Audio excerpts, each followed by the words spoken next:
Welcome to the Braylon Edwards Show with Shep. Touchdown, Braylon Edwards. Braylon Edwards, touchdown, Michigan. Running pattern to Edwards, touchdown, Michigan. Where we bring you the best in sports, entertainment, and insight. Join us every weekday from 2 to 4 p.m. as we break down the latest games, analyze the biggest plays, and dive into the hottest topics in sports. We'll have exclusive interviews with your favorite athletes and guests, and you'll get a front row seat to all the action. So tune in to the Braylon Edwards Show with Shep. Got one-on-one going end zone. Edwards in the air.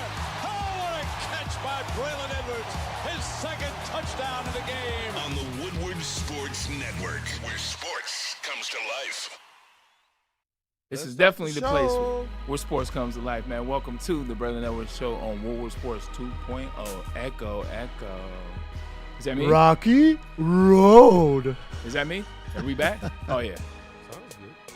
Still echoing? No, it's not. Okay, so it's We only on good my now. side. I think my headphones. Sloth is gone. You know what? We'll rock It is with still? it this one. It is echoing. Okay. Yeah. Well, let me know how you guys. Let me know if it changes. And what's up? This is a hell of a way to come back. What's going on, chat? First and foremost, how y'all been? Took 2 days off, get some things in order. You did some fun stuff. I did do some fun stuff, man. We'll get into that in a second. Is it echoing or we good? Or is it I me? hear the echo on my end. I I hear don't that. on mine. Chat, let Chat. us know. Oh, there it is. Yeah, you hear it There too. it is. Still a little rocky road. All right, well, let's try to get the echo fixed. You know what I'm saying? we Before should we do that. really get engaged. No echo? All right, cool. I It's keep just in studio. You know what? In that case, I don't need those headphones anyway. What's the word? How you guys doing? Excited to be back. Took 2 days off. One fun event. Yesterday wasn't necessarily so fun, but you know what I'm saying? That's neither here nor there. Anson, how you been? You and the guys We held it missed down. you. The crew, We I missed missed you too. But I'll be honest, Kool-Aid and I had some fun. The big cat was away. The how mice did play. you have fun with the You got- Pistons losing Hey, Game 5? Show him Island Bray. Pull that up. We'll show him how we had some fun. I heard you guys had some We fun. told you. doing some everybody, AI stuff. We told everybody you were on a cruise, and they kind of lost it. I told you I wasn't going on no cruises, man. nah, ladies and gentlemen. It was not me on that cruise. There he is on a 3-hour tour. 3 hours. Left Gilligan in the back. I'm not gonna lie, you know that looked like a cool outfit if it was like 77. I was saying you should be that for Halloween. It's like a Richard Pryor outfit. You look good. It is. It's You like a look Richard, good and everything. it's definitely a Richard Pryor. Not as good outfit. as in green, Yeah. but you still look good. All right, before we get into the show, there's some things to talk about. Obviously, Lions schedule came out, so we'll talk about that game by game, if you will. Looks pretty good in the beginning. Yeah. Has an interesting finish. We'll talk about that. Game 6 tonight. But Woodward Sports, man, we keep doing new things. We keep making the product better and better and better. That's because this is Woodward Sports 2.0. 2.0. One of the things that happened when I was not here, I saw 2 guys got brought back to the network that I absolutely loved. They were my brothers back in the day, and they're still my brothers even when they weren't with the network. But now, all fences mended, all things great, and now the people get a chance to realize that there was never beef between us and these fellas. Hey. Come on up, Booner. Come on up, Jeff Ayers. Double trouble. Double in the trouble. I'm so house. excited That's to right. have these guys back. They will now be an 11-1 slot, Yes, as sir. you know. Yes, sir. What's up, my Bull Squad in Hollywood. guys? Got the team Let's back. go. Excited The to have, Booner Path, baby. There he is. excited to have you guys back, man. Just talk about what the show is going to be about, what the content you guys are bringing, and how excited you are to be back with the network where it all started. Well, I'll say this. We're fired up to be back, man. We're back home. We talked about it in the meeting with everybody. It's a long time coming. We are excited. I think Woodward 2.0 is building something incredibly special, and we're getting a stacked lineup. It's not even just us, just the lineup of shows, man. I'm fired up about it. Me and Boone have so many things planned. Crunch Time, obviously, Woodward, just collectively. So the mission has always been the same, man. Let's take this thing to the moon. And the people are incredible, man. It's been a constant growth ever since I left, came back. You guys have been crushing, so let's get this thing going. Boone, the same thing for you, man. Talk about you leaving, you guys going out on your own, developing Crunch Time. What did you learn, and kind of now what are you going to bring back to the network? Yeah, I mean, I think we learned how to run this thing on our own. So and we got to be able to go out and be like, all right, this is how it's all done. Whether it's ads, it's shows, everything, every step of the process. So coming back to Woodward to help take this to the next level and just keep building.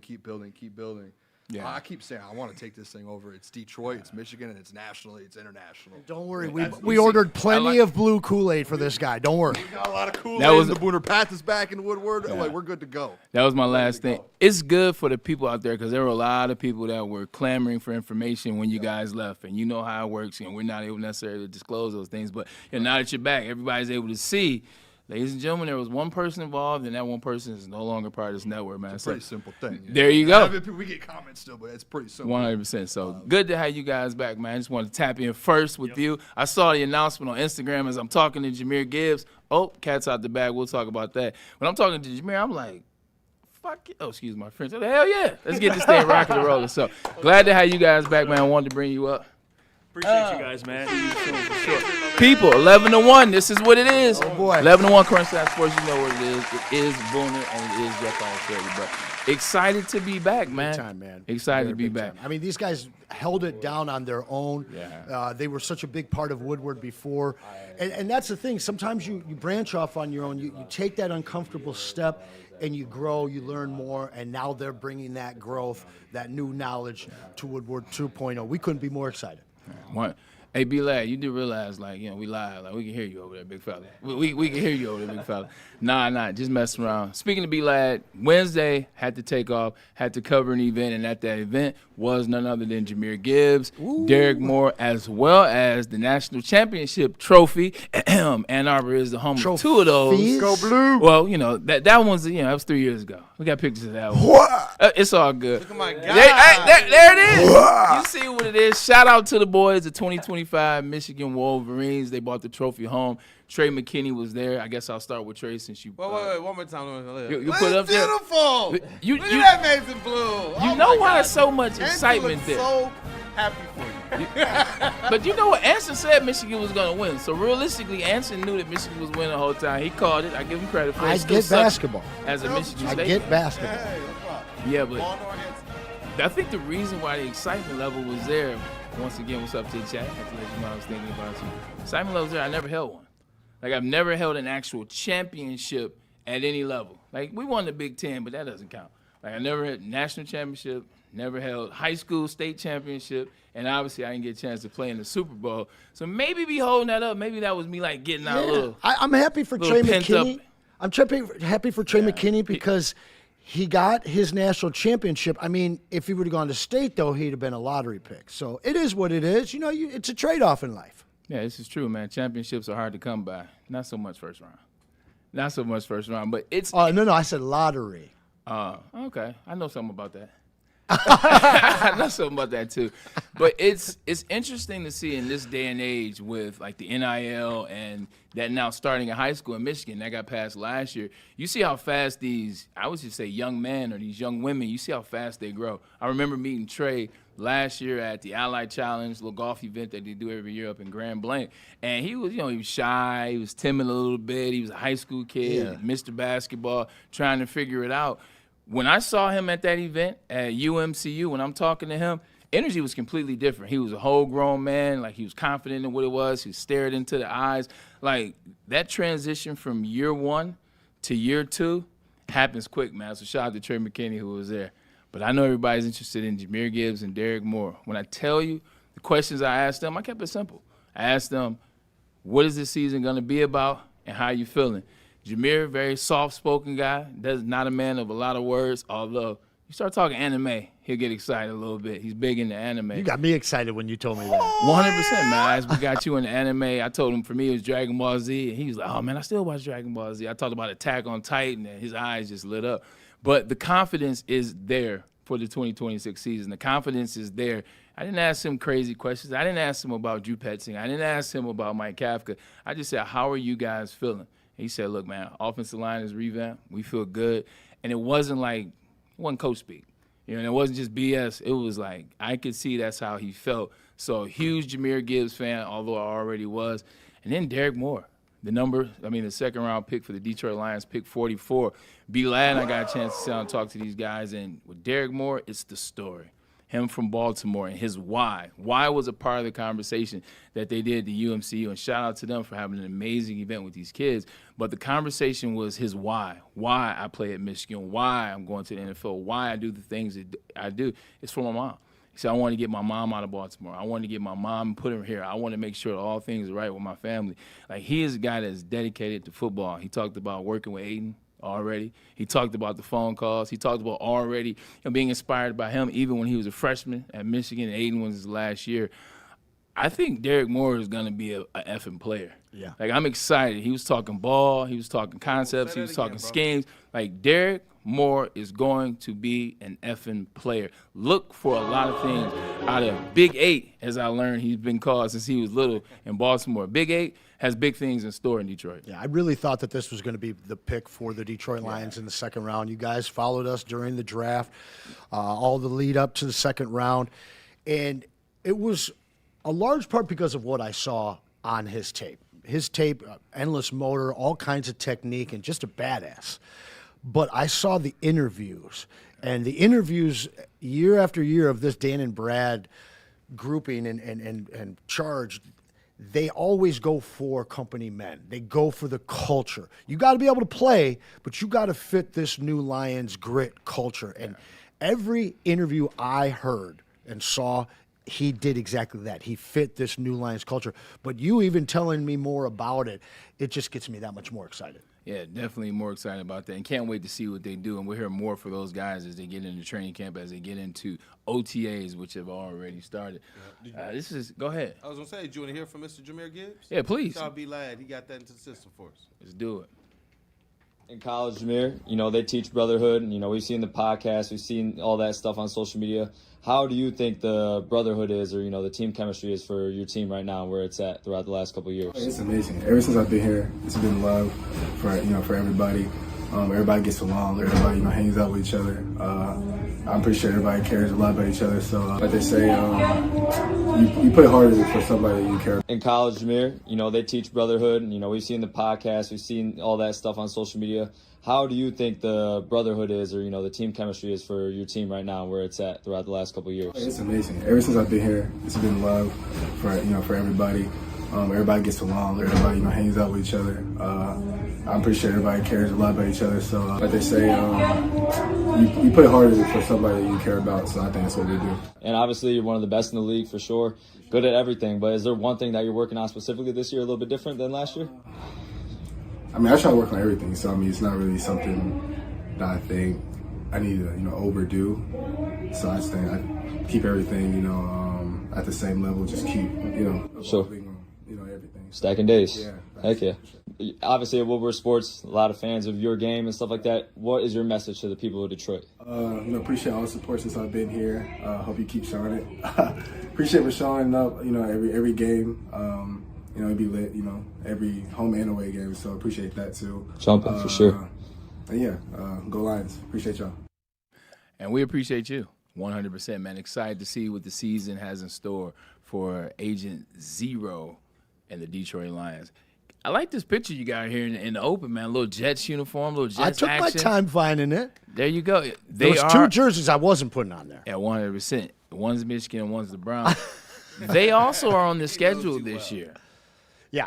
The New York Jets are on the they schedule, as well as 16 other games, not 16 other teams. Tommy Mazaway excited for that one. He's got both his New York teams on Jets the slate and this Giants year. on the schedule. That's right. I saw that. Shout out Maz. It's going to be interesting, man. Anything else happen? Like, was there a Kool-Aid meltdown that I heard about after game Friday? Yeah, we got him fired up, man.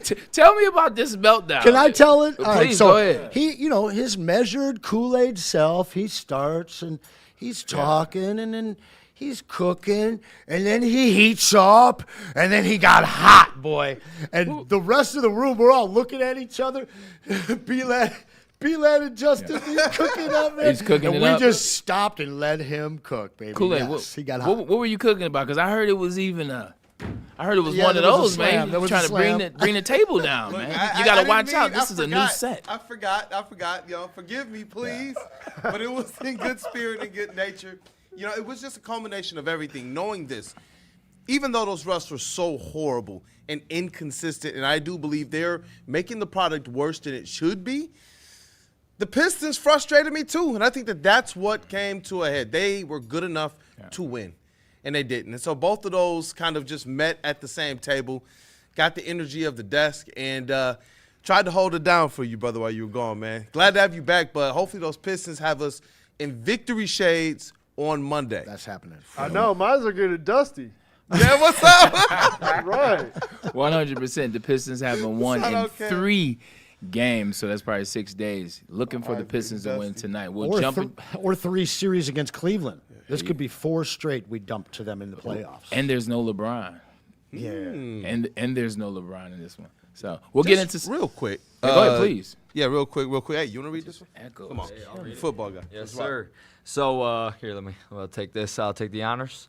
4-star defensive back Charles Woodson Jr. commits to the University of Michigan. Let's go. Yes. I thought you know what? He got offered last year. Yeah. Okay. Shout out. People wondering why he didn't just commit then. Yeah. Shout out to the GOAT and the GOAT What son. do you know about him? Look, man, his father, Charles Woodson. Well, we know about his father, my friend. That's enough. We know that. We'll stop you there. know anything about his game? 100%, man. He has more speed than his father did. He has long arms. Corner? Rangy. Yeah, he's a corner. Sweet. Long arms, rangy, can play press man, but he's very observant in how he plays the game. You know what? He's very similar to Keith Abney Jr. a little bit. Like when you watch Keith Abney Jr. play and you watch Seawood, like he's legitimately kind of reminds me of him a lot. All right, so I'm going to win back a little bit of the chat here. Yeah. I can't believe I'm saying this. I can't believe I'm going to say What this. you say? Just get I will be pulling for Mr. Woodson Jr. Oh! His father, I was there for too. the Immaculate Interception 1997. at Spartan Stadium, 97. Yeah. Prelude to a national championship, shared, of course, even though Nebraska kicked the ball in the air. But I was had a loss, though. Sadly, I was a Michigan fan at the time. Very sadly, very regrettably.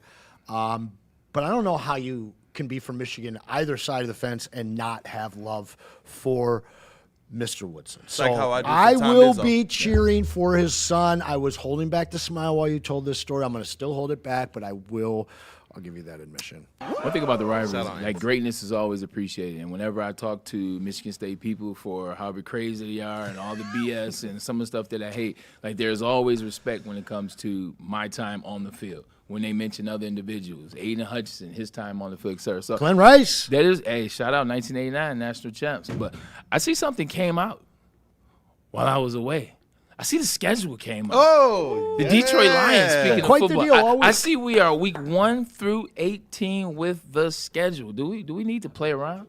Do we need to play around, or we need to jump right into it? We should play around and get right into it. All right. Well, let's play around a little bit. Let's just take a look at the schedule as of now. Let's line it up and see what it looks like. Here is the Detroit Lions schedule. Week 1, they open up against the New York Saints. The Lions favored by 7 already.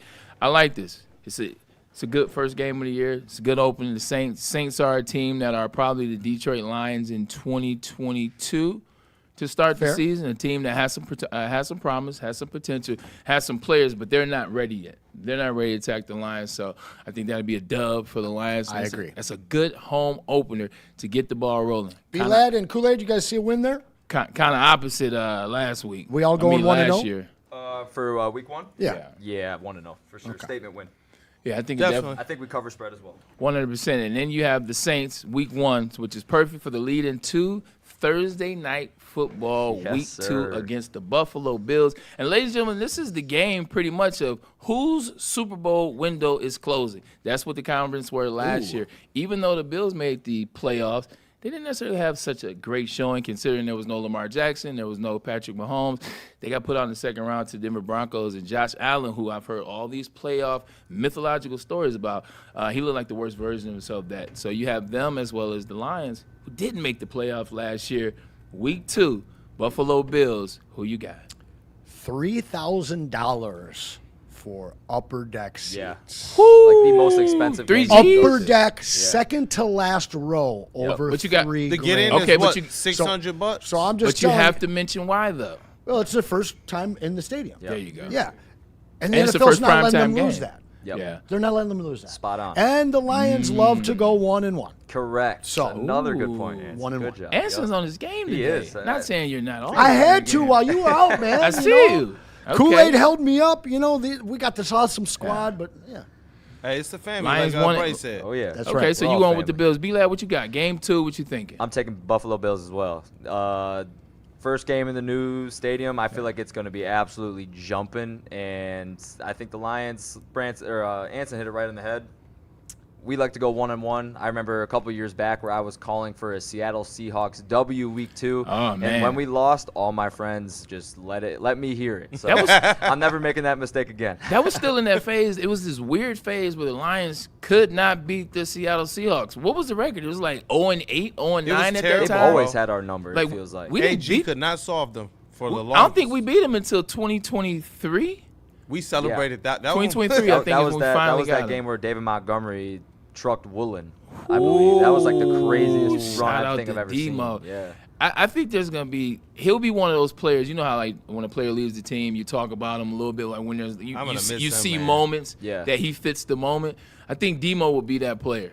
In I terms think of when so, you too. see it, you be like, Demo would have done this. Not saying that Isaiah Pacheco, aka the Tasmanian Devil, who was also my favorite Looney Tunes character too. So shout out to that. Like, he's gonna do his thing. They're gonna have him. They're gonna bring him in. They brought him in for a reason. But Demo was Demo here, and he operated like the best number 2 back that I'd ever seen. For So, sure. yeah. And Gibbs But- is wearing 0 and Pacheco's wearing 10, so that's gonna look kind of sick. I'm not gonna lie. It's gonna like a decimal. It's gonna look like a math equation. All right, I'm gonna go with the Bills too. I think they'll be hot early, and I think you mentioned the thing. It's their opening stadium. It's their opening prime game tournament. It's on Thursday. It's gonna be a big one for them. And NFL likes to meddle in affairs 1,000%. So look out for the Bills in that one. All right, Kool-Aid, here we go. It's my squad. Did Kool-Aid say that was a loss as well? It's a L for me in week Okay, 2. so we're all 1-1. Unfortunately. So we're all 1-1. Yeah, no 100%. get back for them this time. So I gotta say this to the chat, and my apologies for this now. Week 3, the Lions play the Jets. I will be at the game, but I'm not gonna be on the Lions sideline, and I'm not gonna be in Honolulu blue and silver. I will be in green and white, and it ain't Michigan State. And you'll be on I the will be losing with the side. Michigan. I will be with the He Jets. looked right at Anson. 100%. I had to. I'll be with the Jets, but what are we thinking about this? This is AG's return home. They had a pretty good draft, decent offseason. But last time I checked, quarterback's still Geno Smith. Yeah, and the last time I checked, Ben Johnson got smoked in his homecoming. So expect the same for AG. Yeah, I think it's going to be easy. I don't think we have to go around the room on that one. Everybody's going to take the Lions, rightfully so. I think the Jets will cover the spread though. That's my prediction. Okay. I think they Spread. might keep it a little bit closer than people think. Okay, this Their is the defense question. Is improved. it the defense or the offense? The defense improved mighty heavily, especially their linebacker room. They still have a pretty decent secondary, good D line. I feel like they'll actually put the pressure on us a little bit, but we'll still win. Especially if it takes the Lions offense generally, what does Dan Campbell say every year? Week 4, week 5, week 6, we'll be rolling. Yeah. Right? Yeah, I but can see Jared it. Goff doesn't play those preseason games. So. Yeah, don't sleep. Don't sleep That's all I because gotta Brees Hall got paid, and when you get paid, you start feeling a little bit better. Today is Friday, just got paid. It's Friday night, and also too, I keep talking about the mismatch of Caden Sadiq versus it doesn't matter. Lions linebacker core. I don't know if they're ready for Caden Sadiq, and neither is their safeties or their secondary right now. So watch out for that matchup. But Lions still win that one. They were very competitive last year despite their record. They were. Yeah, They really, Sneaky. truly were. And that's AG too, man. He brings that grit with a little bit of a wing on the bottom. Stole that grit. He stole the grit. Stole You're that right. You're grit. right. Week 4, a team that I have been high on in terms of their offseason free acquisition moves, and then their draft was actually a really good draft too. Talking about the Carolina Panthers, and Charlotte is an interesting place to play. What say we, Kool-Aid? Panthers, Lions, week 4. I actually think this one's going to be a decent game. I'm one who is probably more high on Bryce Young than others, but I do believe the Lions are going to win this one by at least 10 points, kind of in the fourth quarter going away. Ooh, what was that point spread on that one? It is -3 Lions. -3, so you give them a 7-point bump. I think it's going to be one in which for 3 quarters is going to be a game, but in the fourth quarter, the Detroit Lions are going to separate themselves. This is about the time where I do believe their offense is going to be humming a little bit better, and I believe the way the schedule laid out, it gives them an opportunity to get there. I do agree with what Brendan was saying as it relates, B-Lad as it relates to the Jets defense, but I believe kind of coming through these games, looking at the Panthers, I don't think they take anyone lightly. They go into that game, and it will be a little bit of a battle. But in that fourth quarter, you're going to see the Lions turn into kind of a time of possession demon again, like they used to be about a couple years ago. And I believe that that's going to be what it is, that they're going to be able to execute in the fourth quarter, whereas the Panthers are going to fall apart a little bit. 100%. For me, it's no Rico Dowdell. They don't have the two-headed monster at running back like they did last year. Rico Dowdell's now out of there. And then I think Game 4, ladies and gentlemen, I just told you, I believe that Derek Moore is going to be a force with the Detroit Lions. I think Game 4 is when he has his breakout. I think Game 4, chasing around Bryce Young, I think he helps. I think you'll get a corral situation out of them, and I think you start to see the defense of Kelvin Shepherd take shape in year 2. So give me not necessarily a 10-point win, but I think 6.5. You just said something there, Kelvin Shepherd, man. Talk to me about him, that defense, because there's a lot of people who are wondering, is he going to make that year 2 jump as it relates to a defensive coordinator? We talked a little bit last week, man. I believe they'll make the jump because, first and foremost, you look at what last year was. Last year, the personnel wasn't necessarily there for that team, and then also you had the injuries. We gave AG extended time. And we didn't say anything about 2021. We didn't say anything about 2022 because you started to see it get better. And then 23, both sides met, defense and offense, and I think that's what happens. Everything in this life is now. Has to happen now. Why are you not having success now? Why aren't you winning now? Win a championship now. Sometimes it takes a second to get your blueprint off and to get out of the shadow of your mentor for him, which is Aaron Glenn, who will be playing week 3. So I think he'll be good. I think he takes a step, and I think he'll have players by week 4 is a good time for the Lions to take that jump on defense. So I like Kelvin Shepherd, and I like what Derek Moore is going to do. I'm telling you, watch out for this guy off the right edge. It's going to be good. Lions are going to lose a game you don't expect, and this is the one. Ooh, I don't mind that either. I agree with Anson. I don't mind that either. We'll get there. Yeah. There's another team that in this division that they're going to go see. It's one of those 2 games. Tampa. But I'm going to say it early for the exact opposite of what you're saying. I do think that Derek Moore is going to get up to speed quickly. I'm not sure that the secondary and all of the defense finds itself until maybe October. Yeah, and they do.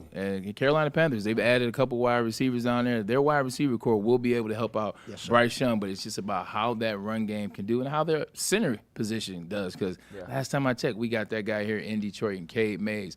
Cardinals, Drew Petzing gets to pay a visit to his old team. That is a boat race. That might be one of those two. Remember 2023 and 24? Like, Lions had, like, a lot of 40-point games and a couple 50. Yeah. Like, look for that to be one of those 50-point games. I'm going to 50s ball on the Cardinals.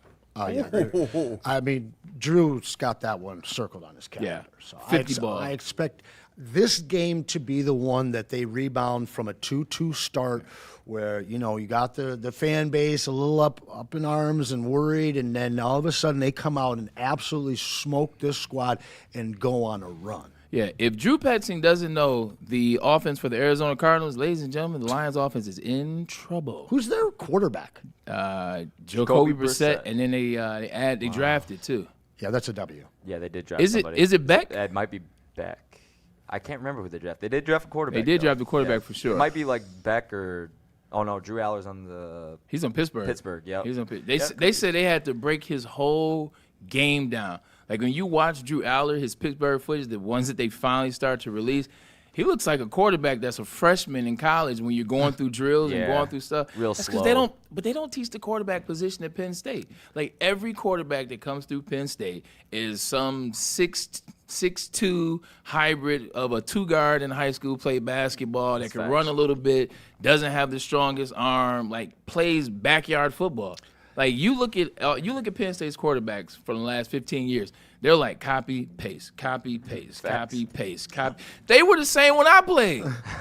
Like the quarterbacks I played against at Penn State were like the same now. 6'2", probably play 2-guard, can shoot. They play like backyard ball and they hand the ball off. A lot of options though. Brissett number 1, magical mustache ride number 2, Gardner and Carson Minshew. Back at 3. Okay, so we're right at Carson Beck. Just a whole bunch of backups over there. Gardner Minshew, does he win the job?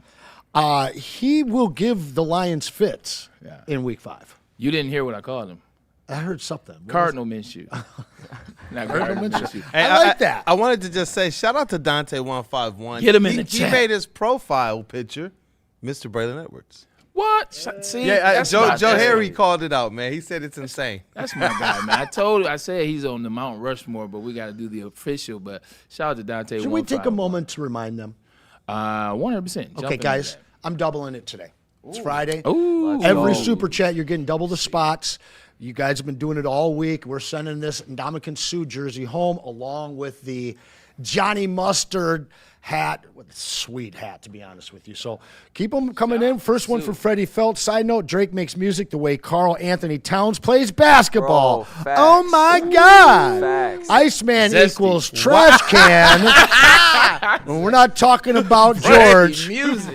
Pistons in 7. I'll see you in 2 weeks. Shout out, Freddie Felt will be here at the 2.0 studios. That's the truest thing I've ever heard. Get those super chats in, guys, and smash that like button. We will spin that wheel at the end of the show. I haven't listened to the Drake CDs as there's 3 as I'm being told, but I just didn't like the commentary behind it. Like all his like shots, like he's still stuck in 2024. With like beefing with people that sided with Kendrick or the beef with In Kendrick. his gated community. Like, ladies and gentlemen, like the beef is over. Like move the hell on. Is beef rap is it past? Is it a new era, or are we still in beef rap? Well, we thought it was done until this so. 2-3 years ago. So I think there is, if there's ever a time that presents itself, it'll come back. Like that's just what it is. Yeah, Drake got bored. Yeah, 100%. He He was like, got bored. Every he did. song Like, sounds let like me it's go targeted. diss somebody. Yeah. Lost that, and then he's like, well, let me just drop 3 albums right now. And you know, it sounds like Drake, but I don't know if it sounds evolution. Like is it an evolution over what he's been in? You know what? There's some people who's gonna always love it though. But when did Drake really take an evolution after Views? Because I feel like Drake had an arc, and then once you got the Views, then everything sounded the same. And then he was just bringing on whoever artist was hot at that time to jump on my stuff so I can stay relevant. And because Drake's my age. Yeah. Let's call a spade a spade. Drake's 40, like 39, which is 40. From nothing was the same to everything was the same. 100%. It's like, who's hot at the time? Let me have you on the album. Let me let you ride the beat, and let me capitalize off your wave. So, Views was it, man. After that, it was like, Yeah, like the songs in this album, because I got a chance to listen to a little bit of Iceman today, but it's targeted towards a certain demographic, and I literally felt like I was at a club, like I was some 16-year-old white girl at a club or whatever, like a college girl. That's coming I from literally the lad. I told my boy, I was like, because he was like, bro, it's hard. I'm like, dude, I don't know if I could get down That's with hard. this, man. Like, what's soft? Right, that's what I'm saying. Anson, Just Taylor you be in Swift? clothes, man. Yeah. I mean, not so much Some anymore. of the top but DJs. So where we at with the Lions in terms of you the guys are record all right now? 4-1. I'm 3-2 after the Arizona game. Okay, after the Arizona game, 4-1. So the interesting one for you was the Carolina Panthers. Correct. I like that. All right, let's get back into it. Let me see what it is up there. We can't use it up here yet. We can't put it up. I saw Neil and those guys had a graphic. They did. They had the Lions schedule up there. We'll figure it out. I'm gonna have some questions Still at a the work in break progress. and get it up there. Cause this right here, I got to put on my readers. I'm like, here we go. Here we go. First time we played the division. It will be week 7. Because we have Back-to-back division games. Hear me out. Let's talk about this. Week 6. How are we with the week 6 bye? I heard a lot of people complaining about always having the early bye. Kool-Aid, I want to come to you first. What do you think about having an early bye? I'll go last and tell you what I feel just off my experience. Where are you with the early bye? I wanted them to have the bye a little later in the season, give them an opportunity to get some rest and be able to, you know what, get healthy. That's something that's plagued this team, and I think it would be better to have it later in the season. And I don't know, man, a little frustrated about it, but we roll. We roll. You know, let me go for B-Lag. I have an inkling B-Lag is gonna steal my thunder on this, so I'm not gonna go last. I'll go after you because Kool-Aid I think speaks for the people and having that early bye. You look at it, it's like, oh man, after week 6, look at all these games, look at the intensity of the games, and yes, once we get down here, you're really gonna be cooking with grease, and that is the last 3 games of that schedule. But hear me out on this. What people fail to realize is the Lions start work now. Then you have OTAs, you have mini camp, you have a break, right? Then you have training camp. Training camp goes from the end of July all the way through August. Games come a lot faster because there's only 3 of them. These guys are working, putting in work, grinding, trying to get better. You're also debuting 2 new offensive coordinators for the Lions, means extra work for the offense. Now you jump into the season after the preseason. That's 1, 2, 3, 4, 5. That's 5 weeks on top of training camp, on top of mini camp. I think week 6 is a goodbye to break up what happens in the summer, the spring, and then training camp in the first 6 weeks. Because you don't have legs. B-Lad, look, you play ball. Yep. You know what it is. Like, after training camp, you don't have your real legs in week 1. Like, you don't have your legs in week 2. Week 3 is when you roll into the, okay, I'm flying, I'm moving, I'm chilling. Yep. I like the week 6 bye. Realistically, that's me. Okay, yeah, I disagree. I think week 6 bye, I mean, I'm not surprised, so that's why I'm not going to crash out about it because, we've seen it before. We've seen a lot of teams be in the same, similar kind of circumstance or whatever. Roger, like, if you care about your product on the field, you would have given us that week 11 bye. Like, those 3 games, week 10, week 11, week 12, those are all in 12 days. Games. And knowing that the Lions are one of your hottest products of your, of your league, wouldn't you want to keep them healthy? You know how injured we get. And teams can obviously, Braylon touched on it, they pick up and they don't get that break right away. And it could, potentially maybe cause them to fall or, get injuries earlier. Yeah. But I just absolutely think that's the most disgusting thing. Like, that is cruel to your players. Like, you just can't. That's all I can say about it. Like, Tampa, that's going to be a game, we'll get to that, but that's a game that I'm not looking forward to, especially coming after going to Munich, Germany, and then coming back and having to play on Thanksgiving against the Bears. Short weeks. Yeah. Very short weeks. Those 3 weeks right there are all in 12 days, guys. And knowing the injury reports that we've seen in the past, I absolutely hate it. But I'm not surprised, so that's why I'm not going to sit up here and crash out and get all emotional about it because, week 6 bye, it's whatever. You take it on the chin, you move forward. So. 2 things about that. I'm going to counteract that. Like, realistically, like, if the Lions want a special favorite, make the fucking playoffs. Yeah. Like, if you want favor like you were getting when you went 12-5, you went 15-2, make the playoffs. Yeah. Do the things that got the Lions to the point where it's like, yo, the Lions are a team in the NFL. The Lions are a team to watch. You start getting a couple calls. You start getting some whistles. If you keep that energy, maybe you get that respect. And that's definitely why we have the week 6. 100%. Other part about it, I like it because it breaks up. You play the Green Bay Packers, and I don't care, contrary to popular belief, the Packers are always the Packers. The Packers will find a way to 11-6 wins. You get a bye week before you play the Packers and Minnesota, and then you have Thanksgiving. I just like how it shapes up against that. But, back and forth. I digress. We're on the Green Bay game? Sure, why not? Okay. I was going to talk about the bye a little bit, but it's been so long since I was in the NFL, I'll just default to you. What would you have played? Me? Yeah. Free. Okay, free safety? Absolutely. All right. I had an intellect for the game. I wasn't fast enough to be a corner, but I liked hitting people. Like Jason Hanson goes to the same, he used to go same gym that I went to. Like, same stature. I was thinking kick. Okay. I'll teach my son to be an ambidextrous kicker, but I ain't going out to kick. That ain't happening. Hell no. Green Bay Packers, Week 7, Anson, what do you think? This is the first division game, and like you guys said, it's back-to-back division games. They win this one. Simple put, they win it. Very, very simply put, they're coming off a bye. Again, I believe they'll be 3-2. I believe the hometown fans will be chirping a little bit. Yeah. They're going to come out focused to handle business in the North. Just like you brought up the fact that the Lions usually start around 1-1. Lions don't do well out of byes under under Dan Campbell. So give me another loss for the Detroit Lions and Green Bay Packers. I think the Packers are going to be much better, and I think by Week 7, you know who is going to be operating at full throttle, and that is one Micah Parsons. So give me Week 7. Give me the Packers. Kool-Aid? Ooh. I actually got the Detroit Lions beating the Green Bay Packers at home in this one. Okay. It's the next week that might surprise some people. Pilad? I actually think they do drop this one. This is a game where Green Bay is going to come into the house. Like Braylon said, Mike Parsons is going to be firing all cylinders. He's going to be back from his injury. Tucker Kraft is back as well. We've seen it happen before. You've seen divisional opponents come into our place and simply just flat out beat us. I feel like it's going to be a scrappy game, don't get me wrong, but I feel like this is the 1 week we do lose to Green Bay. Yeah, it's going to be tough, like regardless. I mean, it's one of those. I think the Lions have a really good schedule that plays well to them, but just like any other schedule, nobody's going undefeated. I think this is a good loss. Week 8, Minnesota Vikings at Detroit. I'm high on the Vikings. Like, I am. Like, likewise. I think the Lions win this game. But realistically, I don't think they win the second game, but I guess I skipped ahead. I'm high on the Vikings. That defense has been unreal the last 3 years under Brian Flores. He just absolutely gets it. And you look at Goddard, I'm telling you, or Gennard, those guys can play on the offensive side. Their skill groups, their skill level and what they have is arguably tops in the league. They're definitely top 5. You mix that with a quarterback that I think people slept on. Kevin O'Connell brought Sam out of the depths of despair. You could say it was Sean McVay, and sure, maybe he put the battery pack in there.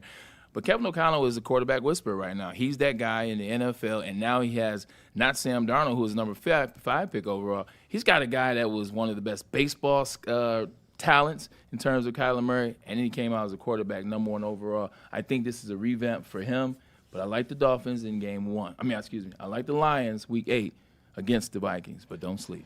Lions are going to win or lose 2 games at home this year, and they will lose 2 games within the division, and this is the first. I think the focus on Green Bay and the way that the series went last year, who they look at. I know everybody's focused on the Bears. I think the Lions' focus is still on the Pack. And the fact of the matter is, for all the reasons and some others that you mentioned, I think the Vikings are being heavily slept on. I think this is a game that, coming out of a win against the Pack, they lose this one. Week 9. Wait. Oh, I'm sorry. Yeah, I think the Vikings tend to get off to slow starts when they have a little bit new pieces in some different places. Obviously, I'm also high on the Vikings, as you know, Bray.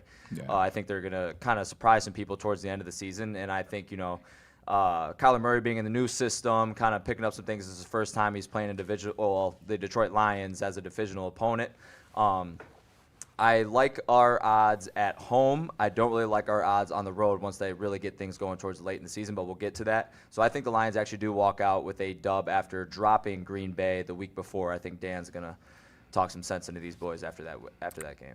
Yeah, and I actually get that in reverse. I have them beating the Green Bay Packers. I actually think they're going to sweep them this year, take over Lambeau Field again. But I have them losing a close one to the Minnesota Vikings, a team that has really played us very, very well over the last 2 to 3 seasons, and we've had some great battles with them. One, that decided the division just a couple years ago. So this one, unfortunately, we do drop in front of the home fans. My favorite thing to talk about the Vikings, and when you talk to the fans are like, it was like, what? Kyler Murray, he's short. He can't steer the line. He's not that good of a quarterback. They kicked him out of there. Don't forget, last year you lost to Brosmer as well as a hurt and injured J.J. McCarthy. So relax with the Kyler Murray stuff because you lost to those 2 guys last year. And I know Kyler Murray is going to know a little bit more on what to do with those skill sets. Moving on to week 9, I think this is going to be an MVP day for Aiden Hutchinson. I think this is where he really asserts himself into that defensive player of the year. And a concussion day for somebody else? Tua Tagovailoa. He's not there no more. Yeah, one to go. Not Tua. It's Malik. Willis is there. Oh, that's kind of scary, to be honest. Yeah, a little bit of wiggle. Yeah. But who the hell is he throwing to? That's a good question. Who the hell is he throwing to? And also, so got Waddle or no? Did he leave? They have, he left. He's in Denver. Jalen Tolbert now. That's the wide receiver one. Yeah, Jalen Tolbert was in Carolina last year, I think. Dallas. Dallas. That sounds like the Titans receiving corps. I think this is going to be a day for Aiden Hutchinson. I think this is when he kind of really launches himself into that defensive MVP category. Also, too, it's Caden Proctor, the tackle that I wanted, but he's still a rookie, and he's going up against a solid vet. And Aiden Hutchinson, look for the Lions to blow the Dolphins out. And I'm telling you, I think Aiden may have 3 sacks this game. Unanimous? Yep. Okay. Let's hit a break here as we're about halfway through the schedule. Kool-Aid? Yes, sir. Cool. Let's do this. Let's get 2 more real quick. Okay. There's 2 more real quick. We'll jump into the break because we'll finish that up, and then we'll do the 3 games that you're actually looking forward to the most. All right. And break that down. Munich, here we go. Who's head coach in this game is my question. Is it going to be Mike Vrabel or is he going to be out? I think he'll be there. Oh, okay, that one kind of fell on deaf ears. I'm sorry. I think he'll be there. I guess we've been beating that drum for too long. It's a dude. He's not going to get punished. Just like him and Rossini. So it is. See there. I think the New England, I think they take a major step back this year. And it has nothing to do with what's going on with their head coach. I just think they take a step back. Last year was an overreaching year, and I know people don't like that term. It does happen. Look inward if you want to, fans, if you get the hint on that one. I think it'll be a setback year for those guys. The conspiracy theorist in me says that the NFL won't allow the Patriots to lose in Germany. However, that's an Amon-Ra St. Brown game right there. So I'm going to stay away from the conspiracy, and I'm going to go with the dub for the Lions. Lions. Give me the Lions and the spread. Yeah. Ooh, and the spread, he says. Same with you? Yeah, Lions. All right, here we go. Let's get to this one, and then we could take a break because I think this one's going to be a topic of controversy for a lot of people out there, including the chat. Let us think. What are your predictions? How many games do you have Lions winning? How many games do you have them losing? Tampa Bay Buccaneers, for me, this is a loss for the Detroit Lions. I think they're a much better team than people think. I think their offensive core, although they got rid of Mike Evans, they had 5 wide receivers last year. You'll have those guys back this year. And then on defense, guys are coming back. Kalijah Kancey will be there. Reuben Baines Jr. was also drafted to the Tampa Bay Buccaneers. Secondary has been revamped. Give me the Tampa Bay Buccaneers in this one. Give me the jet lag Warriors, not us, because we'll be losing after being that badly jet lagged. Unfortunately, Tampa Bay, they play us so damn well. I thought they had a down year last year despite being a much better team than what their record showed. Yeah. Just like Lions played on injuries, which is real. Like, it's okay to say guys were injured. Tampa was a injury-riddled team last year. This is my second home loss. Yeah, 100%. Are we all on board with the loss to Tampa Bay here? I actually am too. I can see us losing to Tampa Bay. Even though, towards the end of the year last year, Baker kind of sold the bag a little bit, throwing a lot of picks towards the end of the year there. But I think they're going to flip it right back around. They'll be good next year. So I think it's just situationally too. You look at it, like you said, the Lions and what they're doing, coming back from Germany, a lot of games in a short amount of time. It just feels like this one is more or less a schedule loss more than anything, in my opinion. Yes, sir. Yeah, 100%. So you know what that means, though? This is a good thing. We're all on the bandwagon that the Lions are going to lose this, so probably Tampa Bay loses as well. Yeah. Let's get to a quick commercial Hope you break. prove us wrong, Lions. Are we doing Art and Jakes this way, or are we doing Loom over there? I take Loom, you take Art and Jakes. All right, well, you do Loom. All right, guys. Hey, I tell you guys about it every damn day because I'm there every damn week. It is the boutique dispensary of Metro Detroit. Of course, I'm talking about Loom. And they got that Michigan buzzing right now with 2 new flavors of their buzzing drink, orange or lemon lime. Listen, guys, they got the Buzzin' Max at 100 milligrams, cherry, strawberry, watermelon bliss. It's too long of a list for me to tell you all the amazing things they have there. Let me tell you this. Ask for Javante or ask for MJ. They are going to set you up and take good care of you, and they're going to send you home with 30% more money in your pocket because we're partnered with them. You're going to use that QR code above my head when you order online or in person. You use that WSN30 and save yourself 30% off. They got spots all over Michigan. My favorite is right there at 12 in Berkeley. Check them out at Loom. There are regular sports bars, and then there's Art and Jake's. Nobody else even comes close on game day now. I was at Art and Jake's out in, where were we, Washington, I want to say. Man, it was so fun for the Final Four. It was electric. The atmosphere was great. Service was cool, and the people were good. I think good people go to Art and Jake's with over 80 wall-to-wall TVs, 22 draft beers on tap, and a menu packed with fan favorites. They've got exactly what you are looking for. Those stir-fried rice bowls or whatever it was I had out there, oh my God, like it was fire, in the words of my boy Sweet Potato. Make sure you scan the QR code on the screen or download the A&J app mobile today. Join AJ's fan club, and things come with that, if you will. Follow at Art and Jake's on socials and find the location near you today. It's game on at Art and Jake's. Wings, burgers, pizza, and ice-cold drinks served up with attention to detail. Wall-to-wall TVs, great service, and a vibe that keeps your crew coming back. Art and Jake's, a sports bar setting with a fine dining flavor. Big injuries, big news. Twice a week, Dr. Jeff Pierce from Michigan Sports and Spine joins Woodward Sports Network for the Injury Insider Report. Big D Energy Tuesdays at noon. Braylon Edwards and Shaq Thursdays at 3:30. Get expert analysis and in-depth breakdowns on the latest sports injuries from the man trusted by top athletes in the community, like D-Mac. Whether it's the Lions, Pistons, Tigers, or Red Wings, Dr. Pierce talks us through it all. Don't miss the Injury Insider Report with Dr. Jeff Pierce, your go-to source for understanding the impact of injuries on the games and players we love. Only on Woodward Sports Network. Scan the QR code on the screen or go to MichiganSportsandSpine.com to see if Dr. Jeff Pierce can help you.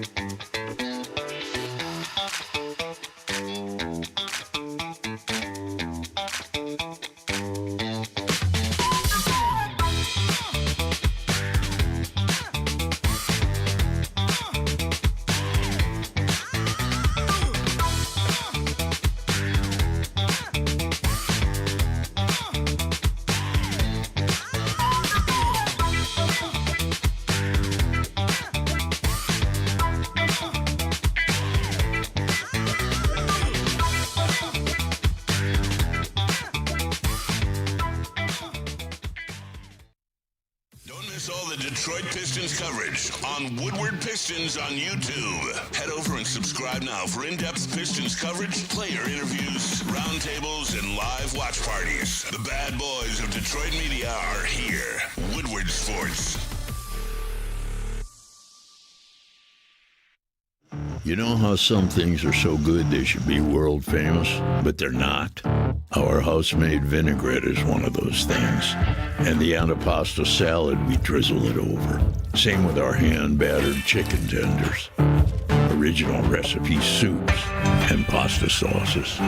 It's almost as if our original, world-famous Detroit-style pizza is mocking them. And that's not very nice. Woodwardsports.com and click on Shop. Get the latest in Detroit sports apparel and exclusive Woodward Sports gear. Woodwardsports.com can get the whole team outfitted. Love the Pistons, Red Wings, and Tigers? We got something for you, too. Shop online at woodwardsports.com.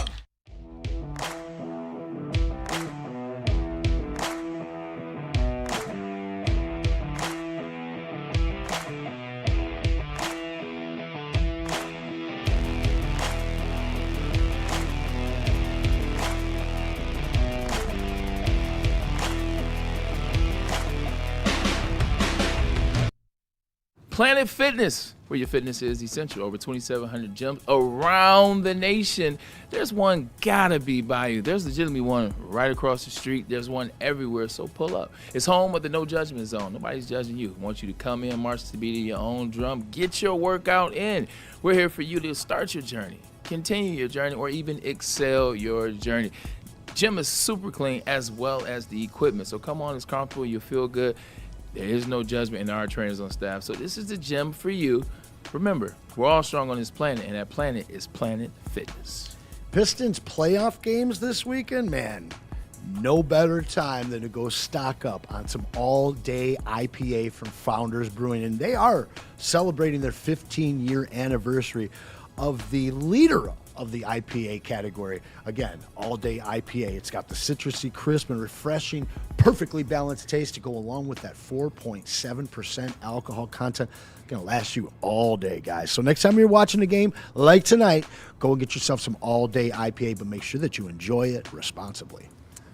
And back. 100% we're back.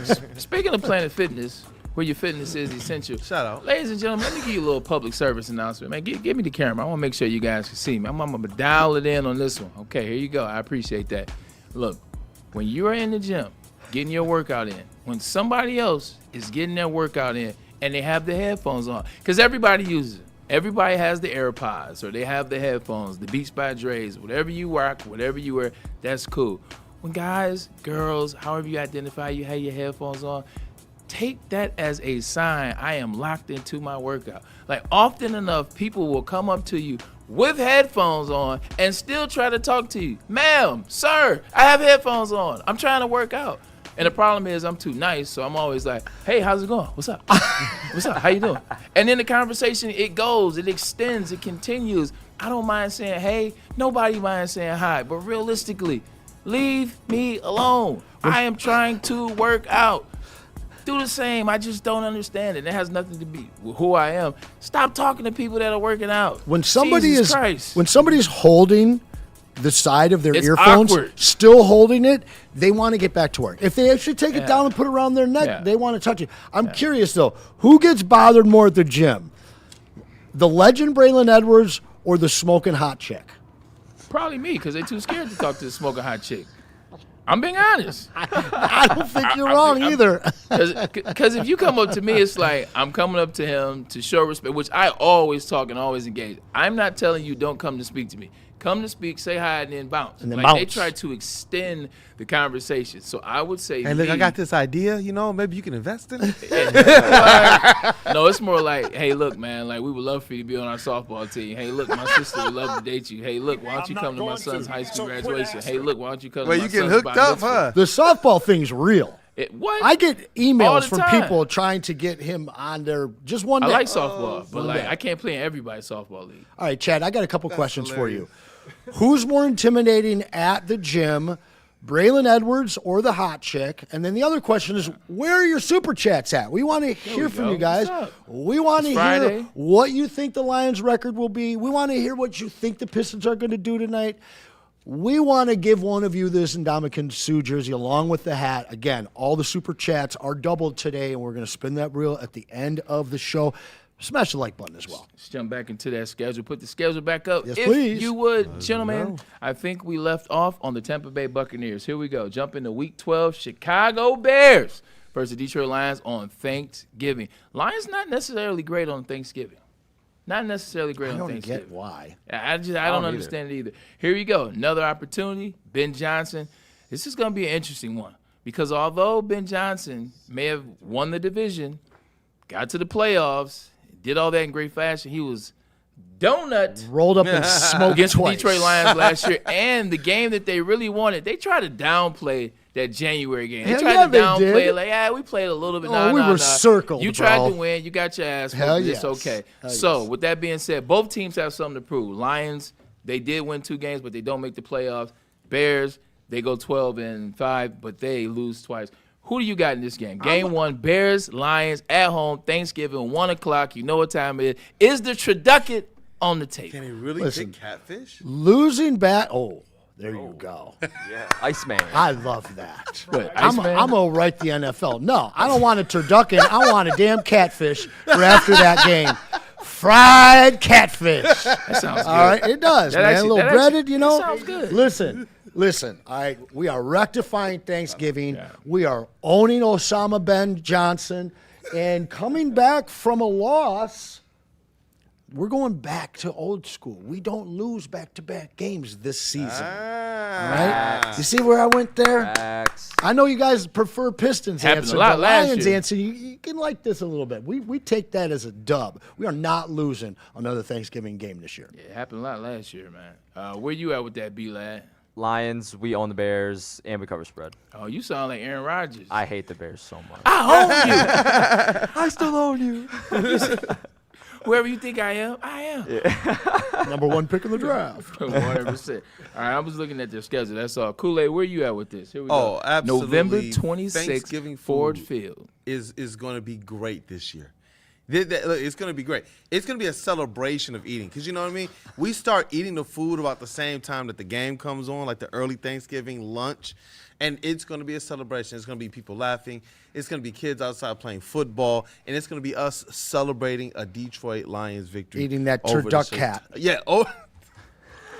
Yeah, it's going to be. What Anson said. No, but I'm looking forward to it. And you know what? I think Jared Goff is going to be one of the people at the end getting the, the turkey leg award. Mm-hmm. I do. I think he's going to show out in that game. Yeah, 100%. I was looking at the Bears' schedule to kind of see how it shapes up. So they go out to Seattle, then they play the Buccaneers, and then they get a bye week, and then they play the Saints and then Lions. So bye week right before they play the Saints and then Lions. I think this is a good one. This is a good one. Give me the Bears on this one. Give me the Bears on this one. I'm taking the Bears. Hey, look, man, last year I played into the fans. I played into the crowd. Oh, Lions going to win 14 games. So they're going to win 15. I think – no, this year I'm calling like I said. I believe the Bears will win this first game. Lions will win the last one, but I think the Bears wins this in first the cold. You and I are both at 7-4. Yeah. The young guys, 8-3. And all the people out there that are mad about the schedule so far, Lions only won 2 more games than 7, so relax. They still got a chance to get to where I'm ultimately get, 100%. So I know you don't like hearing it. I know it's Ben Johnson, the trader, and the Catfish Caleb and all that.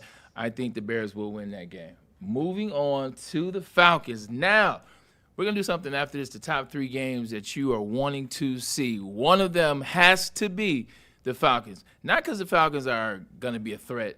Not because Tua Tagovailoa is going to come here and light it up. It's because you get a chance to see 1 versus 2. Who's the number 1 running back in the league? Who's the number 2 running back in the league? Jahmyr Gibbs versus Bijan Robinson. I say Lions are going to win, but, man, that battle, and we'll break that down a little bit after this, but that battle is going to be one for the ages. It's going to be a lot of fun. Listen, this game, I was looking at it the same as the Carolina game, but assumed health, Lions will be cooking. By this point in the schedule. So early on that first month, they're still figuring some things out, especially on the defensive side of the ball. I do sneaky like Carolina. I don't like the Falcons. I don't either. I absolutely. This don't is a like W. them. We'll see though. The Falcons are under new management, so we'll see how that You goes. got a W here? You said what? You got a W there? For the Lions, yeah. Okay. Lions are going to win this game, 100%. But that battle is going to be, it's going to be one. I have stats and all that. We'll break it down in a minute. But B-Lad, what about you, Falcons? I think this is an easy one. Yep. Give me the Lions to win. I don't really like Atlanta at all. Like, as far as their offensive goes, obviously it's just Bijan running the show. Defense. You don't like Drake London? I mean, I like Drake London for sure, but who's You don't getting like the Darnell ball? Mooney? Oh, he's not there anymore. Darnell left. Darnell Mooney? Yeah, Yeah. they got somebody else though, if I'm not mistaken. Yeah, they did. I can't remember, One more but Taylor Algiers as well. yeah, they have Nash too. I forgot his first name, but he's nice too. I've watched him in college. He's a nice receiver. But yeah, I don't know who's getting those guys the ball. So give me. That's the what's happening in the NFL, man. It's like you can't keep those backup running backs anymore because they're too valuable. Like Right. Taylor Algier is gone. David Yep. Montgomery more. Yep. 100%. All right. We all got it. Falcons lose this one. Tennessee Titans. We're going Dub, Robert Saleh, home, Dearborn, Michigan. Nah, this is a dub. Easy one. At the Dub crib, for too. sure. Let's go Lions. We don't even have to go around the room on that one. Thank you. Minnesota Vikings, Week 15. Second time they play them. What you got? Where you at? They already beat us once in our building. Oh, yeah. You're And sorry. we're going for revenge to Scoreland, and we get it. Yeah. So it's a W for the Lions. All right, I like it. I tricked you guys earlier. As good as I think the Minnesota Vikings are, I think the Lions will beat them twice this season. I still okay. think the Minnesota Vikings will win 10 to 11 games. I still think, not 11, 10, a strong 10. But I think the Lions beat them twice, 100%. Sticking So I had us beating the Vikings on week 8. This is the one I think we lose. This Okay. is where I think the Vikings start turning it up a little bit. Kyler Murray and KOC start cooking together. Offense really starts cooking on, with the receivers. You never know if we have injuries on the back end. I think Minnesota starts cooking late in the season, so I think we're going to drop this one. Ooh, Minnesota cooks late in the season. You think Kyler Murray starts to figure it out by then? I do. I mean, we kind of saw the same thing with Darnold. Even though they had the hot start, but they really started to pick it up towards the end of the year, and obviously choked at the very last week of the season because they had to come play us at home, and Ford Field was rocking, and that's when Sam Darnold was going through all the fraud allegations. But I don't think. I think Kyler Murray has a little bit tougher skin, a little thicker skin on him. Okay. So I think he's a sponge too. We've seen him do great things, not as of late, but in his career for sure. So I think they start rolling. Kyler Murray can get on that edge, but the one thing about these mobile quarterbacks, you see, the more years they play in the league, the more little nicks and bruises and injuries that you have. That mobility starts to leave you a little bit. You look at Josh Allen, look at Lamar Jackson, look at Russell Wilson, how fast it ended for him. Even Baker Mayfield to a certain extent. So Kool-Aid? I was going to say, I'm actually I think this is going to be one that's actually a little bit bigger win for the Lions than a lot of people would probably guess. I think by this time you have some of your players like Aleem McNeil and like a Kirby Joseph, Minnesota Vikings, like their worst nightmare, probably going at his best at that time of the season. I And a think healthy branch, And a too. healthy branch. That's what I'm saying. At that point in the season, who the Lions will be in the secondary and who I hope they'll be as it relates to Derek Moore and others on that defensive line, kind of getting their chops, the linebacking core. I think this is going to be the best that the Lions defense is going to be able to present itself in that time underneath Kelvin Shepard's 2 years, I guess, up to that point, 2 years of being a defensive So coordinator. 11-3 for you. Oh, definitely a dub. 10-4 for the rest of us as we press on to the final 3. all right, here we go. They get back. This final 3, everybody just do your 3 at the same time and give your whys. And we'll get to that so that we can get to the top 3 so we can get to the Pistons because Game 6 is tonight, 100%. For me, Giants is a loss, 100%. I think this team is better. I looked at the over-under, and what they have for them is absolutely ludicrous. 7.5, they're going to win more games than that. John Harbaugh is going to bring stability to that team. The defense has gotten better. Also on the offense, they've added some pieces on the offensive line, and then the tight end position will likely. Ricard, fullback, now protecting. I like that a lot for them, man. And give me Lions to beat Giants, but give me week 17 and 18 as a return. You like them to beat the Giants? No, I like the Giants to beat the Lions. Week 17 to 18, give me the Lions in both games. I think you see the return of Dan Campbell in the locker room. I think you see the return of that energy. I think the finish will be strong. Every year the Lions tend to finish strong with the exception of a year or two. I think this is Dan Campbell. I think these would be Dan Campbell games, getting this team ready, getting this team motivated. I think it'll be some dope sound bites. Give me Lions to finish off strong with 2 wins in the end. I don't think the Lions sleep on the Giants like they did last year, and they come out and pounce. That's a W. They sweep the Chicago Catfish again, and then they dump a game in Lambeau because they've been winning. They've been doing pretty well out there. Yeah. Losing at the beginning of the season last year, they remember that, but I still think that we might be on top of the division at this point. Just a tough game to win.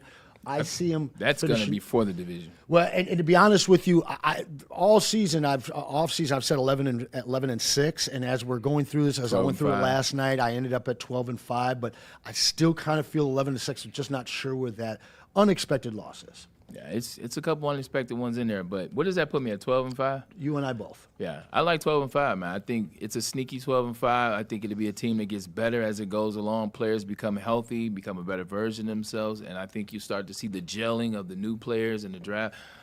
I like 12-5 for this schedule. I like 12-5 as it lines up. 12-5. I'm confident with that. I don't have a problem with that. Give me the Giants. Give me the Bears. But give me Detroit Week 18. I think they will prevail Week 18 after taking those 2 L's. I know we mentioned it earlier.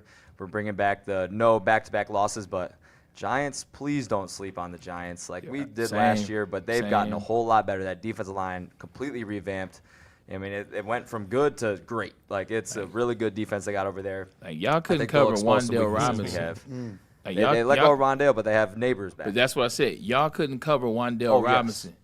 Malik Neighbors, yes. And if they have a healthy Dart that's like gone through the entire season and has his year under his belt, it's going to be a little off kilt there. So I do like the Giants, and I like the Bears at Soldier Field. It's cold. We've seen Goff stone feet in the cold. Didn't really look too good last year a little bit, and I know Chicago might want their lick back, especially after what we did last year. So I'm just going to leave that as an L, and then I'm not really afraid of Green Bay because I know towards the end of the year they start getting a little slow, especially on the offensive side. So that's why I think the Lions will take one in Lambeau to hopefully win us a division. 11-6 from B-Lad. Yeah, Kool-Aid, where you at?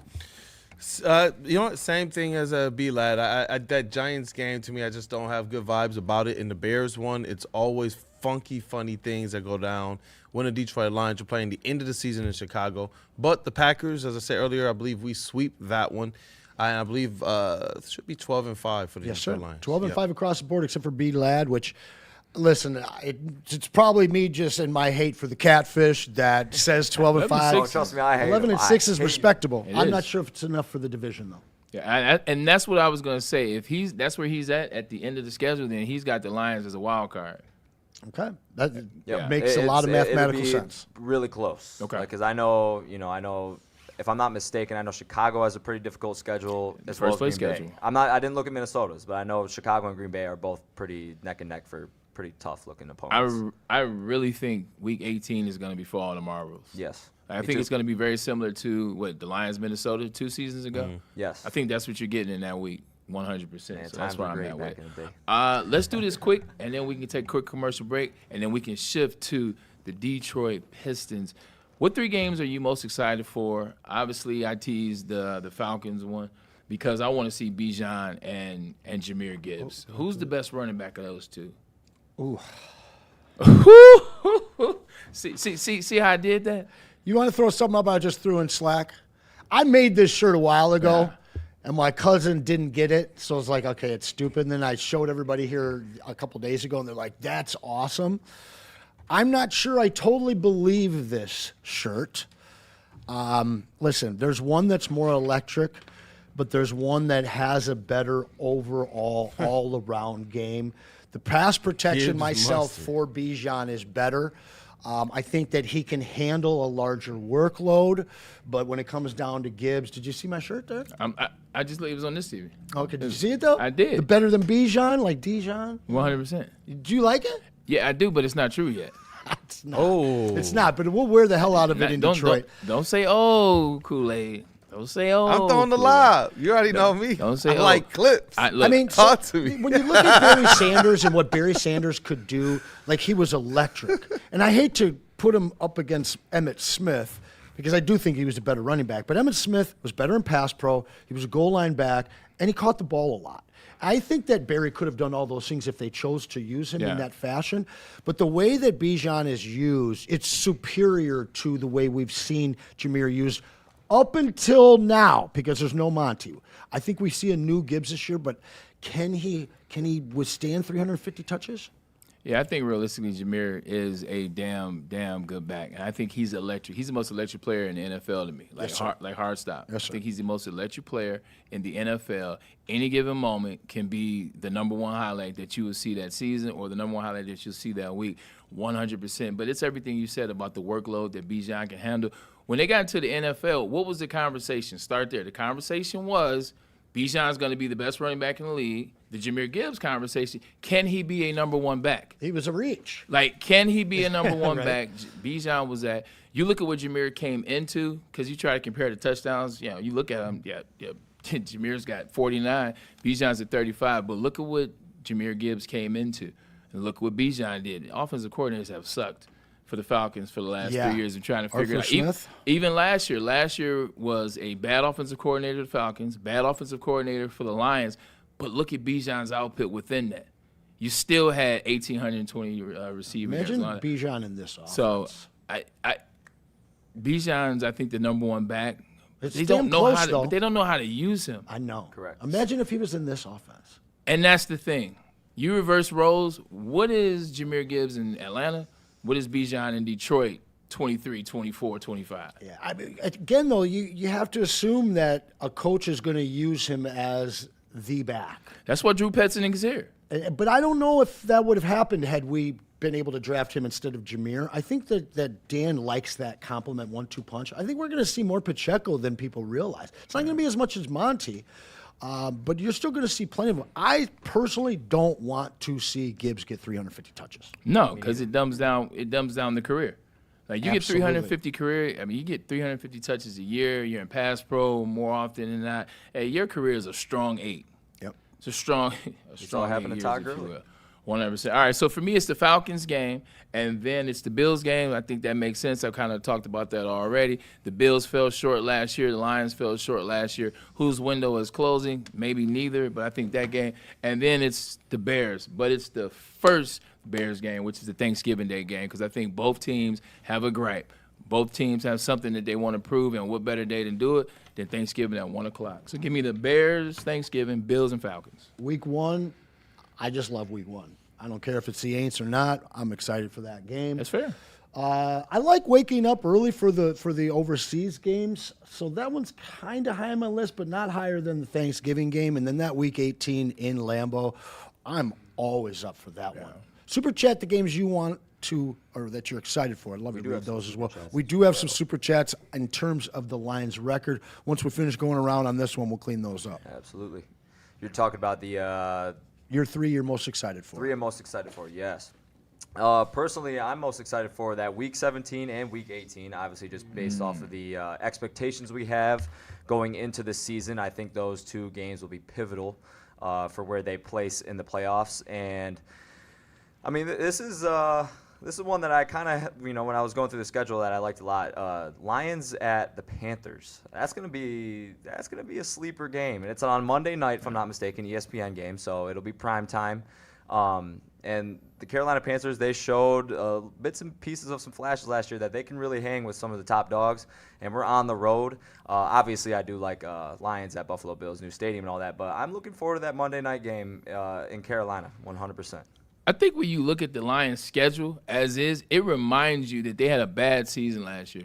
And the reason why I say that is when you see the teams on the schedule, usually when you see a schedule, you're like, oh, okay, Eagles, okay, Ravens, okay, Bills, all those Bills are up there, okay, Cowboys, okay, Chargers, Kansas City. Okay, KC. Yep. It's a welcoming schedule. These teams are teams that if I see them on TV, like I'm changing the channel to see them unless they're playing somebody. Right. Like the 49ers are another team. The Rams, like it's like the who's who of, I watch them on Red Zone. I see them all at the same time. Shout out Kool-Aid, you. We'll take a quick commercial break, come back with the Super Chats, and then we'll dive into the Pistons for the rest of the show. Let's go. Yeah, definitely. For me, the Bills game, I want the Lions to get back. I just have those like haunting memories of Josh Allen in our crib playing 500. And I believe that this is a year for our offense to actually kind of go off and our defense to look like something while maybe their offense isn't in rhythm yet. Another one to me that I have just kind of grown to love over the last few years, because it's been an absolute boxing match, and we have faced up with them in some pretty big matchups. It's the Tampa Bay Buccaneers. You know, that one to me is like the most boxing match of all of them, even though we do got our NFC North teams, which we call the black and blue. And I just love the quality of football that's played there and the grit that it takes to realistically win that game. The other one for me, it is the Packers. That last game against the Packers in Lambeau Field, and it is something about winning within that mystique at Lambeau Field.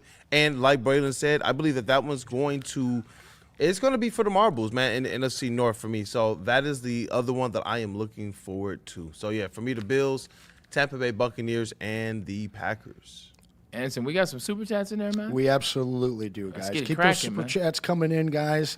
Will I Am 550. How about we go through this year with only a couple people on the injury list instead of having 22 people on there? I'm really down with that. I'm not going to lie. Like, the Lions have been bitten by that injury bug for the last – pretty much Dan's whole tenure. Like, if we're being honest, it started in 2021. Like, that whole tenure it's been injury-ridden.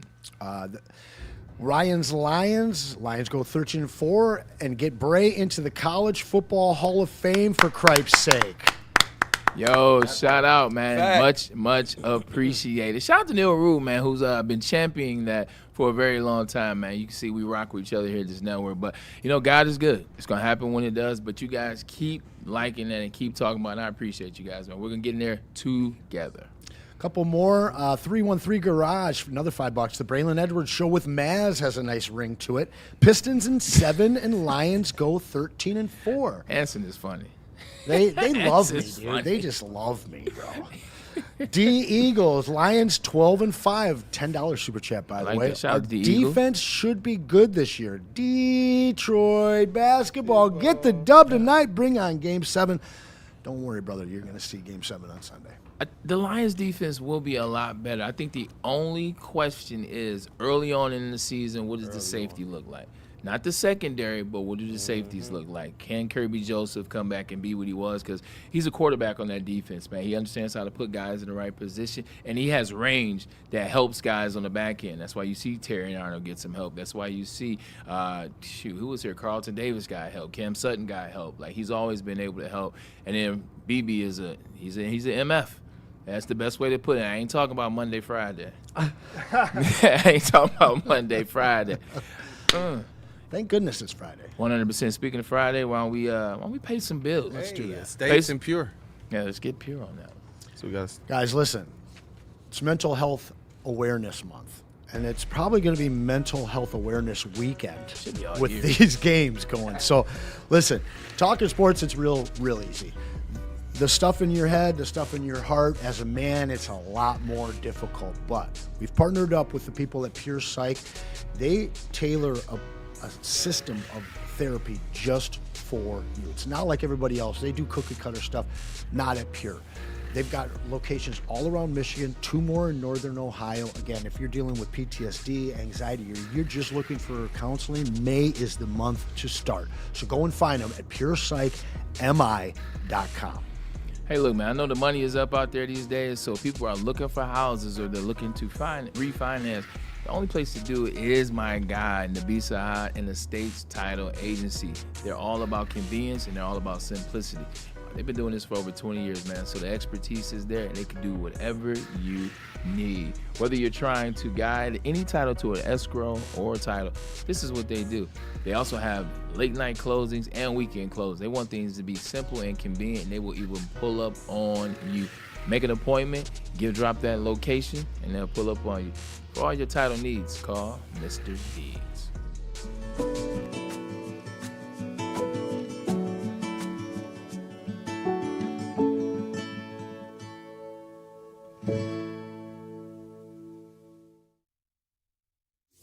Big Injuries? Big news. Twice a week, Dr. Jeff Pierce from Michigan Sports and Spine joins Woodward Sports Network for the Injury Insider Report. Big D Energy Tuesdays at noon. Braylon Edwards and Shaq Thursdays at 3:30. Get expert analysis and in-depth breakdowns on the latest sports injuries from the man trusted by top athletes in the community, like D-Mac.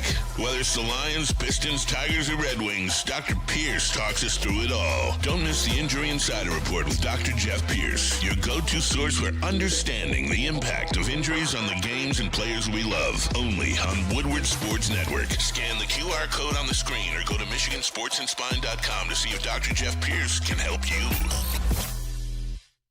Planet Fitness now has even more best-in-class strength equipment. Join today for $1 down and save. We're stepping it up. We're not slowing down. Finding new faith, new focus. Love that new equipment smell. So, you in?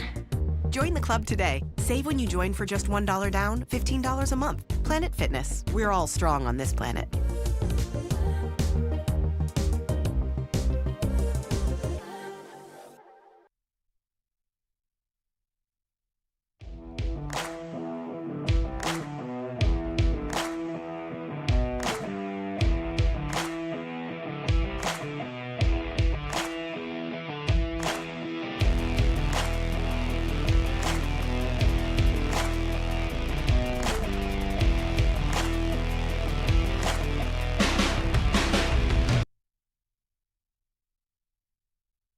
You know how some things are so good they should be world famous, but they're not?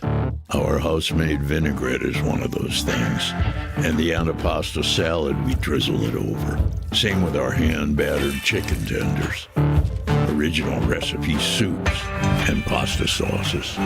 It's almost as if our original, world-famous Detroit-style pizza is mocking them. And that's not very nice.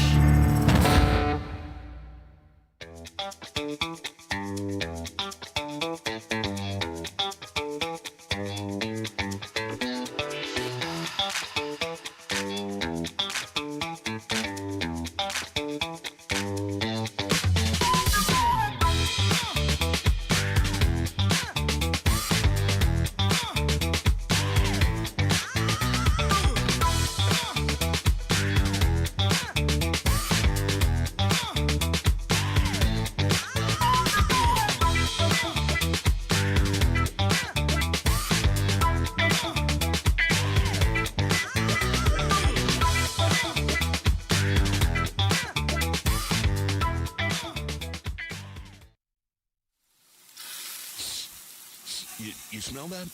That's Brad Holmes cooking. And the off-season smells good. Woodward Sports.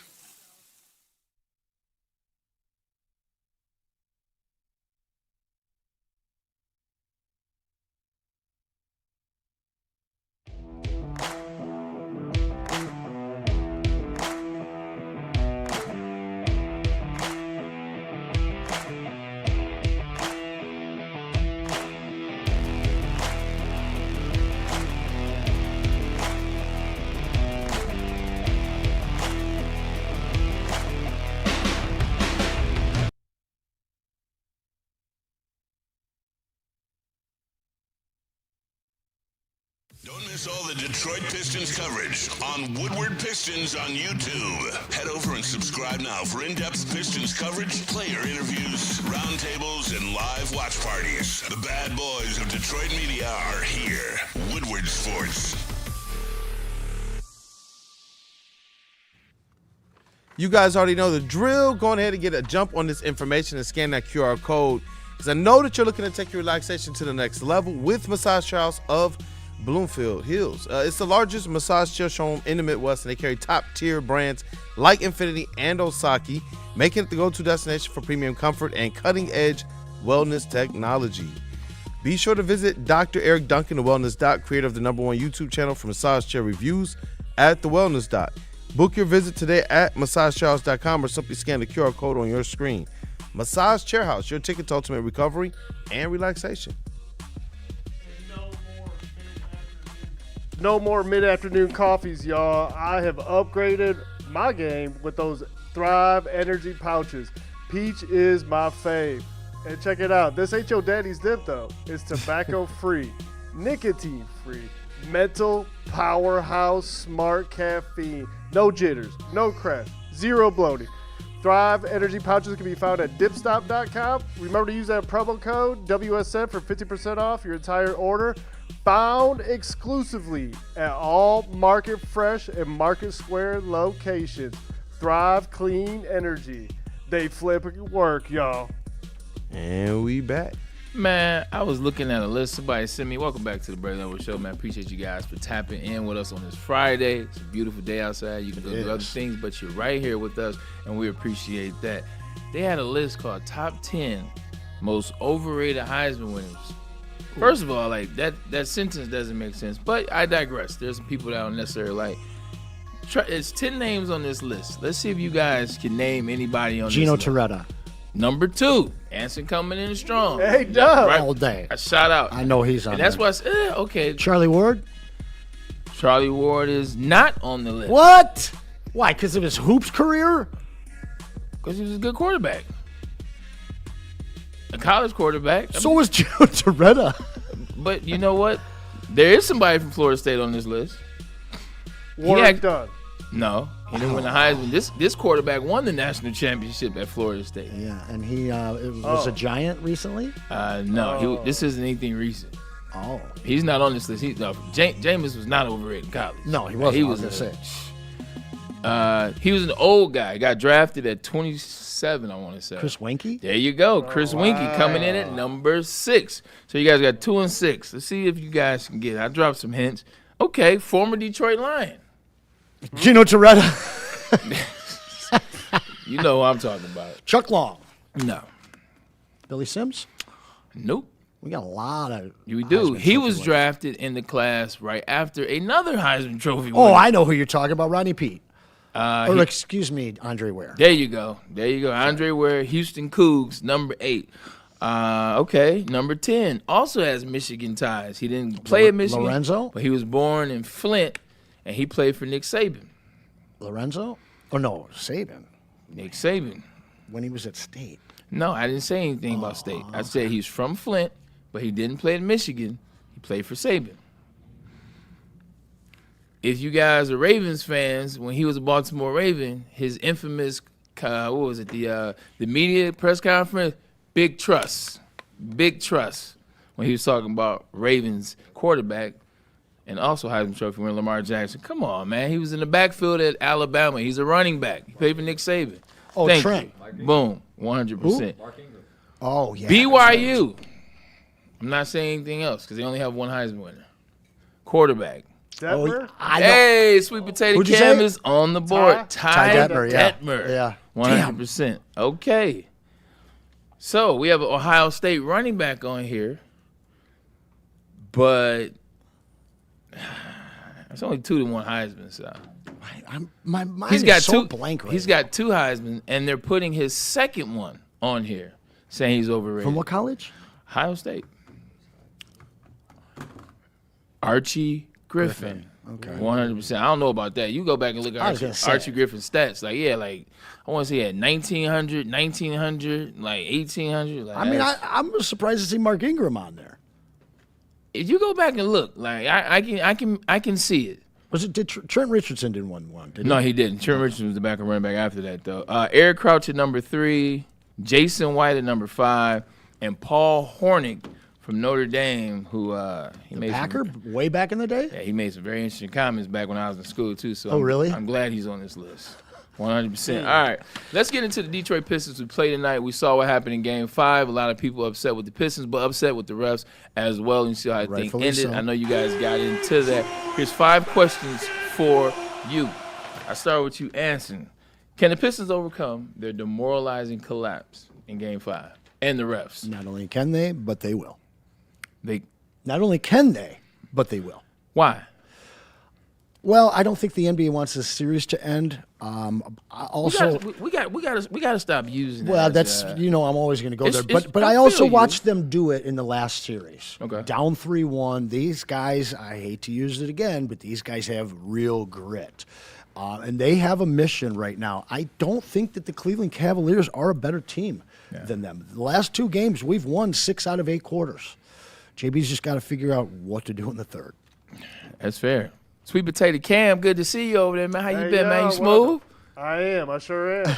Tell me about these Pistons, man. Can they overcome what happened Game 5? Like, here we are, 3 games in a row. The Pistons have come home with L's. I do really believe so. We just got to bring our second superstar needs to show up here. They got their superstars going off. Cade is the only one here, so it's that time. We go in there. Okay, the second superstar for the Pistons. Would that be Tobias? Would that be Jalen? Hopefully Jalen Durham. Yeah. We got to get that momentum built up. Been trying to get him going, man, since the Orlando Magic series. I feel like, unfortunately, I just don't think that this playoffs, regardless of what happens, if they extend through the Cavs or if they lose, I just don't think Jalen Durham gets going. I think it's too late in the season. I think now. Jalen gets going against the Peasants. Oh, okay. 100%. They don't have enough big men to be able to contend with him. So I love him in that series. He's got to get there. I saw a wild stat on Twitter today. Okay, talk about it. He was 4th in the NBA in second chance points in the regular season. He has 0 in this series. 0. Your center has not gotten an offensive rebound and put it back in, dunked it back in, tipped it back in, nothing back in. That has to change tonight. All right. Kool-Aid, I know your answer. My follow-up to your answer is why. Well put. I love it. Definitely, man. I love it. I think this team has shown resiliency several times through stretches that we thought were going to bury them, especially the 4-game stretch after the San Antonio Spurs, I think, embarrassed them. But since then, we saw, as Anson said, how they responded against the Orlando Magic. They were never rattled. They never seemed to be, out of composure. And I believe that that's going to be what ultimately does it for this team yet again as they bring the series back to Detroit. But I believe that, you had the Cade game kind of that you were looking for. But realistically, I believe that this is going to be one that we see Cade be the absolute closer in. Like, to me, would I like to see him go out there and go off for 40 or 50? Sure, but I would rather the team actually step up and help him tonight, which I believe they will, and put Cade in a better position to be able to go off down the stretch, which is where it's going to be needed. Because in this series, we've seen him be absolutely exhausted down the stretch, and it's cost us a couple games in this series. Or else we'd probably be talking about, hey, let's get ready to face the Knicks right now.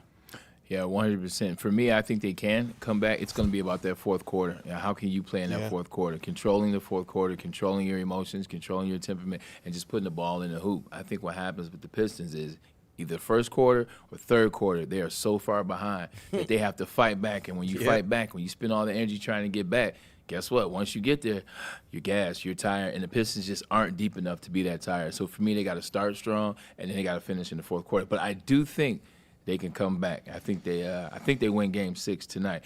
Duncan Robinson, he did not play. He is my X factor, and it has been with the playoffs. When Duncan Robinson can come to play, he doesn't even have to score 19, but he has a couple times. He can get you 3 threes, he can get you 12, a couple of those rebounds. I think he helps the Detroit Pistons. Will Duncan Robinson come back? Will it provide the spacing that the Pistons need, Anson? The Pistons won that game with Duncan in the lineup in Game 5, but he wasn't there. So it went to overtime, and we know the rest. Duncan, as you said, is that X factor, not just because he can hit and light up for 3 to 6 threes, but because of the spacing you talked about. They brought in Herter early on in that game. He didn't create it. Nobody out there. Tobias wasn't hitting threes, so he didn't. Sasser hit a 3. He did. I liked seeing Sasser early, but I want to see some Javonte Green and some Ron Holland. Thank you. Yes, more Javonte. You got to have at least 2 of that 3. We keep talking about Ron, Javonte, Paul Reed. At least 2 of those guys. Paul Reed in the first 3 quarters, maybe. Yes, definitely in the first half. I know they keep trying to give Jalen Duren the opportunity to get it going, but I've noticed they've gone Isaiah Stewart first half, Paul Reed second half. Listen, I want to be able to see a little bit more Paul Reed in the first half of this game. Kool-Aid, speak to this. Let me ask you this question. Is the Pistons' lack of depth or inconsistency, is it making it that much difficult for J.B. Bickerstaff to be a coach, to call this series, to figure out who he wants to play, maybe over-guessing him, not over-guessing, but maybe overthinking it, if you will, because of what the players are and what the players haven't been? 100, and that's why I believe you've seen him be as stubborn in certain rotational senses as he's been, being true to certain players, because, no, this isn't what you expect at all. You know, taking Kobe and Shaq out of a series isn't really taking them out of a series. It's making sure that nobody else really beats you and that you make it as difficult as possible for those guys to go off, because we know they could both put up 40 or 50 and sink you. Yeah. But not to the tune of what we're seeing with Jalen Duren, where he's a completely different player. Like, that to me is the tough part. So now you have a coach who's like, wait, this is our all-star. We were gearing up to be bent over and give you the 45 to 48 million. Like, this is what and at the trade deadline, everything was slated on this guy, singularly stepping up and being that number 2 next to Cade, even to the point that Cade could sit down and you saw Jalen Duren go off. And so I do believe now you have J.B. Bickerstaff having to figure out ways to get it in a different way when, like you guys said, it was a brilliant stat, because how has this team generated offense? There's plethora of ways. But one of the things they've relied on is being dominant in the paint. With second pick and chance roll, points. Second chance, lobs, pick and roll finishes by Duren. All of that's gone. Everything that they said was like their identity in the half-court offense beyond just Cade go get buckets was the pick and roll. Now, and I've seen somebody say in the chat here, Johnny said just run the pick and roll with Cade and Harris, and Pistons will win the series. Y'all have heard me call for the 1-2, 1-3 pick and rolls all series long. They did that a little bit more, and that's actually in the first quarter what opened up Dennis Jenkins for a couple stand, steal, wide-open three-point shots, which is better than him over-dribbling. So I do believe that J.B. Bickerstaff has figured out what needs to happen for them to win, and you saw it. In that last in the last 2 minutes, they just fell apart. It was a 20-second stretch where they had 2 opportunities. Couldn't figure out the double team. They couldn't figure out the double team. The double team destroyed them. I got another stat for your buddy Duren. Only one All-Star in the history of the NBA has had a larger fall-off from the regular season points they average to the postseason points they average. Can you guess who it was, the number one? Give me an error. Well, it's the same guy that Duren was the only other guy that Duren had ever done. Wilt Chamberlain. Yep, I from saw that. 50 to 35, not from 19 down to 9. Okay, 35. That's it. That's all. That's all he was averaging, Bray. Honestly, I'll throw this back to you, Kool-Aid. Brando's asking, is he injured? That's what we talked about like earlier in the week. That's a really good question. Is he? At this stage, they generally are. Now, I know this is a season in which we saw Jalen Duren play a lot more in the regular season. So, injured or not, I can tell you this. He definitely hit a wall. And that's a real thing. Growing up, that was the one thing we always heard about was the rookie wall, the young player wall. And when you first get into the playoffs, realizing, oh, crap, we're still playing basketball for a whole nother month. It's not just 4 to 7 extra games. It's the practices, it's the travel, it's the wear and tear. And as superhuman as athletes are, y'all need rest, Bray. And that's what I see a little bit of. Do I think there are everybody a little banged up at this time, and we'll hear at the end of the season something with the ankle, something with the back? I definitely do. I do. I think like when you're physically exhausted, your mental can be there for you. Your mental can prepare you. It can pull you through. It can allow you to understand the concepts and techniques so you can play. Trust me, I've been in games where you run 2-minute drills a whole game, or you're on the field more than their offense is on the field, so more plays. And you get in that fourth quarter, you're tired as hell. But I understand my technique.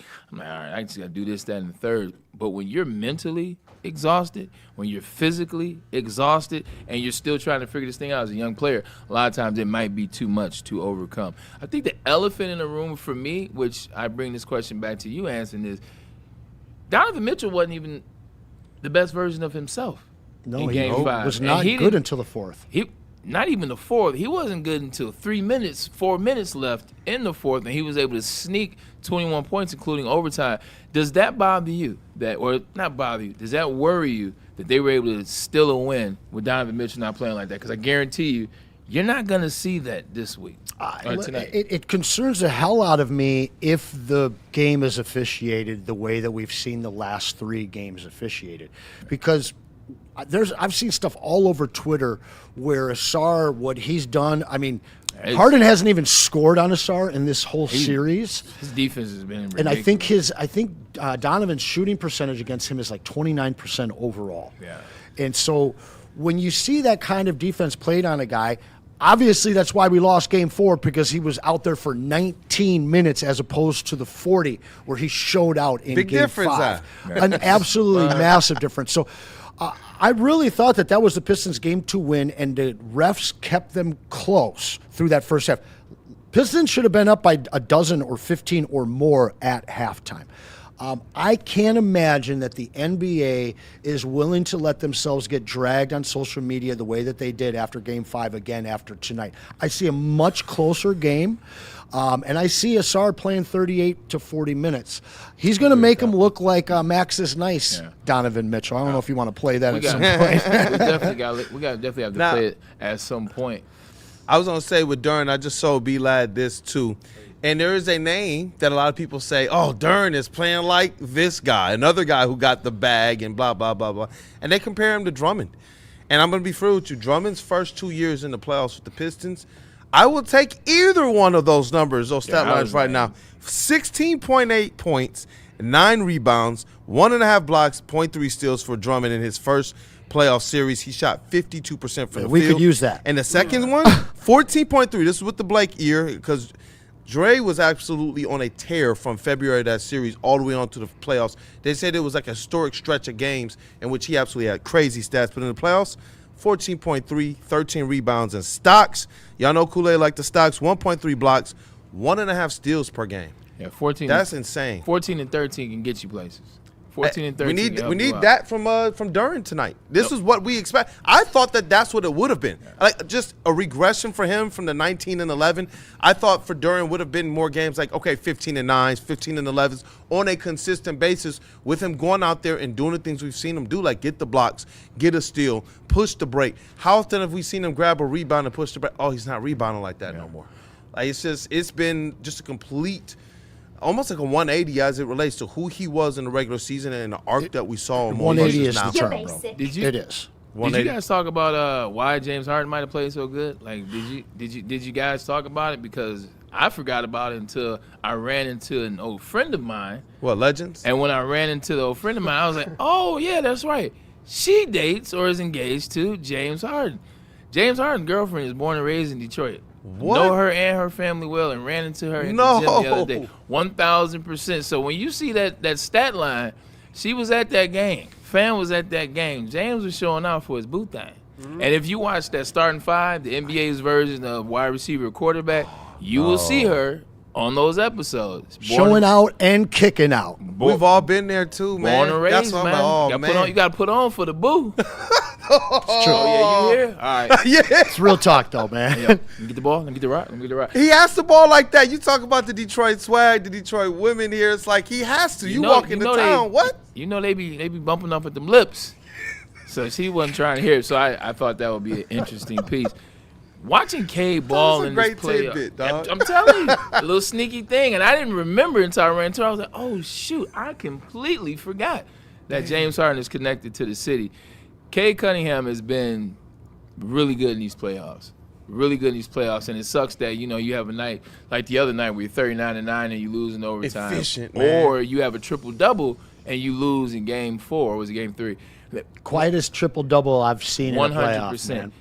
If the Pistons aren't able to get past the Cavs, if this is it for the Detroit Pistons, or even if they get to Game 7 and that's it for the Detroit Pistons, what's the conversation about Cade in playoff 2 for him? Playoff 2 for him. What is the conversation about how he played? He needs help.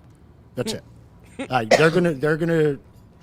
They're gonna criticize the turnovers, right? And obviously the 3 straight in Game 4, some of the questionable decisions he made in Game 5 that turned into turnovers. He's got to become more efficient. But when you're looking at only your 3rd playoff series at 25 and putting up the numbers that he is, I mean, you watch the last 2 minutes. All they had to do was double team him, and we were screwed. So to me, it's going to be all about help. It's going to be mock trade this, mock trade that. And, hey, I think that the Pistons are early thing, that's done after this season.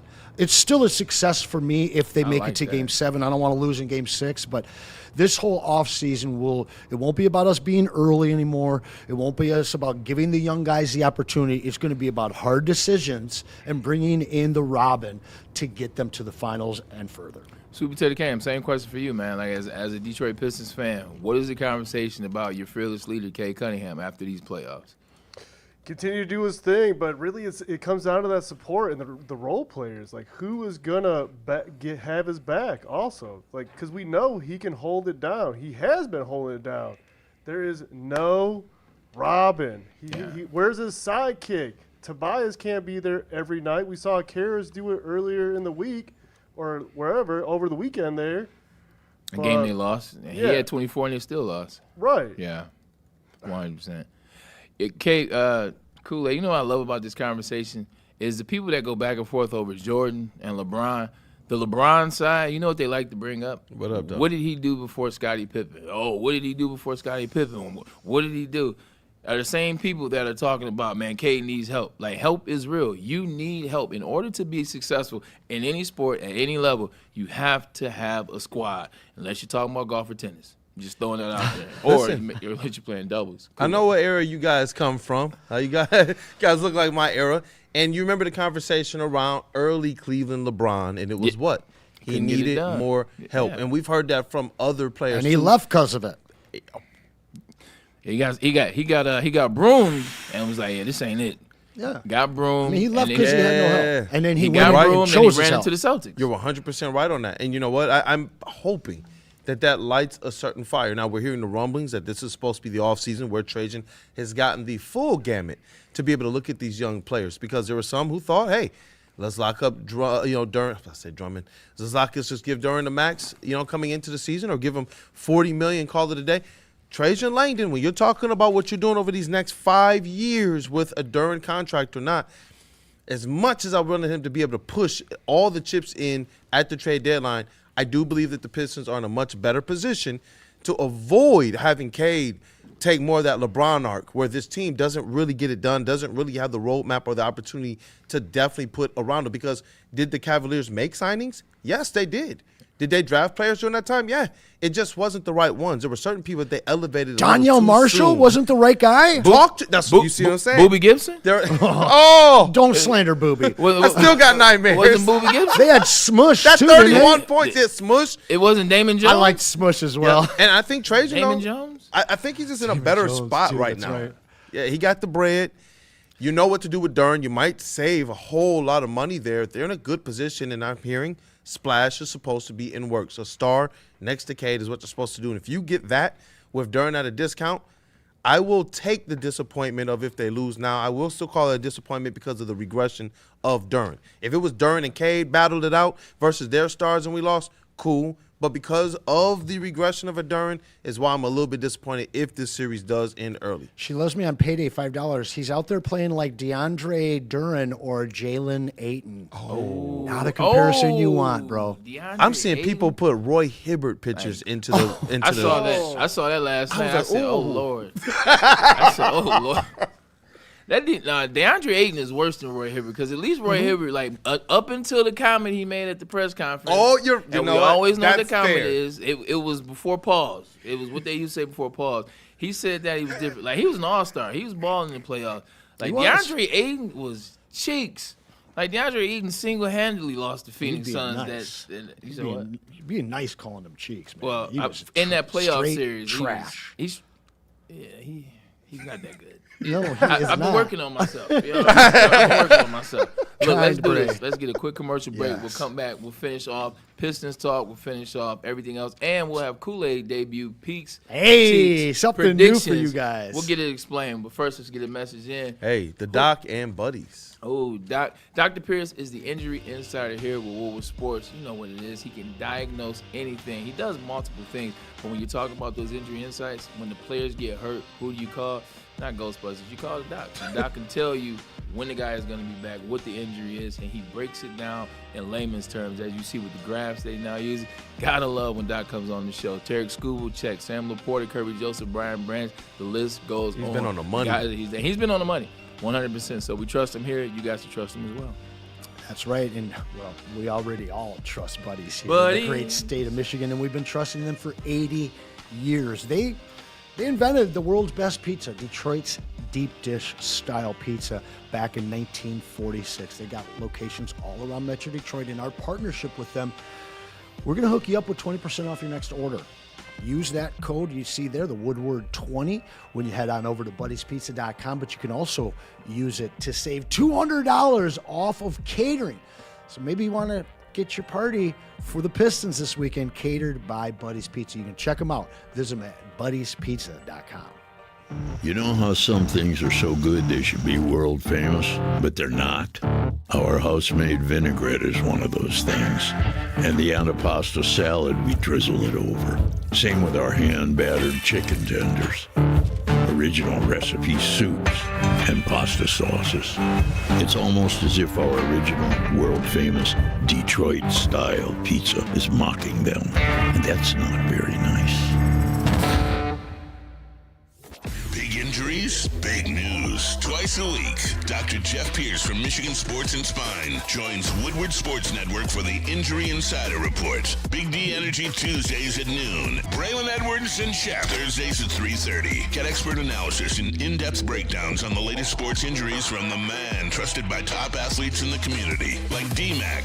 Whether it's the Lions, Pistons, Tigers, or Red Wings, Dr. Pierce talks us through it all. Don't miss the Injury Insider Report with Dr. Jeff Pierce, your go-to source for understanding the impact of injuries on the games and players we love. Only on Woodward Sports Network. Scan the QR code on the screen or go to MichiganSportsandSpine.com to see if Dr. Jeff Pierce can help you.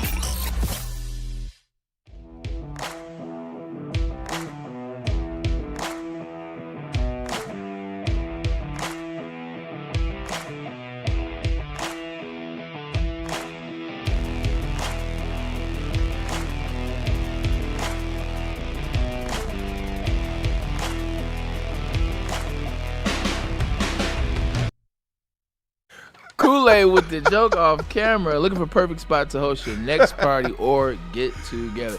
Head to Black Rock Bar and Grill, home of the steak on a stone. Whether you're at a graduation party, it's a baby shower, a lot of those this time of year, as well as bridal showers as well. Rehearsal dinner, your next big watch party, it does not matter. Big Rock wants to be that for you. So come on down, pull up. The food is great, the service is great as well. From handcrafted cocktails and refreshing mocktails, which I happen to be on right now, ladies and gentlemen, the fresh salads, stacked burgers, incredible desserts, and their famous steak. Steaks is where it's at. That's why they are home of steak on a stone. Find a location near you or visit blackrockrestaurant.com. If you're buying a new home, if you're looking to upgrade and get into an even bigger home, or if you're looking to refinance, we have partnered up with Supreme Lending. These are your guys. We're hooking you up with more than just the best around. We're hooking you up with 0% down payment plans. If you mention our name, we're going to hook you up with up to $500 off your appraisal. But the biggest thing, guys, is don't wait. Chris and Chad are there for you now. You call them now, and they are going to get your profile to the best spot possible to get the best loan program and the smallest interest rate. So give them a call, 248-379-5214. Ask for Chad or Chris and get in with Supreme Lending today. Now, this weekend, we got something brand new from Founders. It's called Water Hazard. This is actually a blue drink. It's bright blue. It's best served over ice with a slice of lemon, preferably. It's actually Founders' very first canned vodka cocktail. 5% alcohol by volume, so be careful. It's going to pace you all day long. Next time you're out, make sure you grab one of these. They're fantastic. But make sure that you do it and drink it responsibly. And we back. Keyword is to drink responsibly. Truth, ladies brother. and gentlemen, I have been there before. Trust me, it is not fun on the other side of not drinking responsibly. So Yes, sir. always drink responsibly. Finishing up the show, Kool-Aid, I want you to talk about Peaks Cheeks predictions. Yes. You and your brother Broder, you created the concept of Peaks and Cheeks. Now we're taking it to the next level. Talk about it. Shout out to our brother Matt Broder. Go Blue. Broder. Picture at baseball, at Blue. Michigan baseball. But Peaks and Cheeks, man. We used to come out of the weekend and give our Peaks and Cheeks. Who was the high point of the weekend and who was the low point of the weekend? But put a little bit of a spin on it here for the Braylon Edwards show. And we want to actually have some predictions first. as we go into the weekend to say who will be our champion and who is going to be the Cheeks. Because you was about to say loser. And then your mind corrected you. Yeah, I was about to say bum, and I was like, wait, it's not bums anymore. But Peaks and Cheeks, that's how it goes in chat family. We want you guys as well to get your predictions in the chat. Is Duran going to find himself as a peak? Is he? Is he? Goodness, I hope so. That's the hope. That's the need, right? And, of course, we'll revisit this on Monday, guys, and we'll see who got it right and who was really wrong. Yeah, 100%. Dude, so are we doing that now? Or we're Let's do it now. All You got yours? Or do you need a couple moments? Yeah, I can read some super chats. Dante thinks that the Pistons are going to wind up being peak, and he thinks the Detroit Tigers are going to be Cheeks. That's already a given. Yeah. I was going to say, like, they're going to be, like they already are. They just are. Up for speculation, $2 super chat. I see 12-5. Hey, Anson, Big Ma agrees. Go Lions. There you go. We got I also had 12-5, but I digress. The three of us did, but hey, I get the hate, but it's nice to actually get some love out of the chat. Well, it's because you said Shout the out Big Lions Ma. are going 12-5. Like they forgot all the other stuff. That's right. Nitty gritty. Cleveland is the saddest, most depressing city I've ever visited. Ask Bray, he knows. The mistake by the lake. Pistons win tonight. And Sunday as well to battle the peasants. My man got it right. For the East, Cavs fans have little bro energy. Go Pistons. I like that one. He got himself his 12 spots on that wheel we're going to spin here shortly. And I did have one more from She Loves Me on payday. I think he said 2.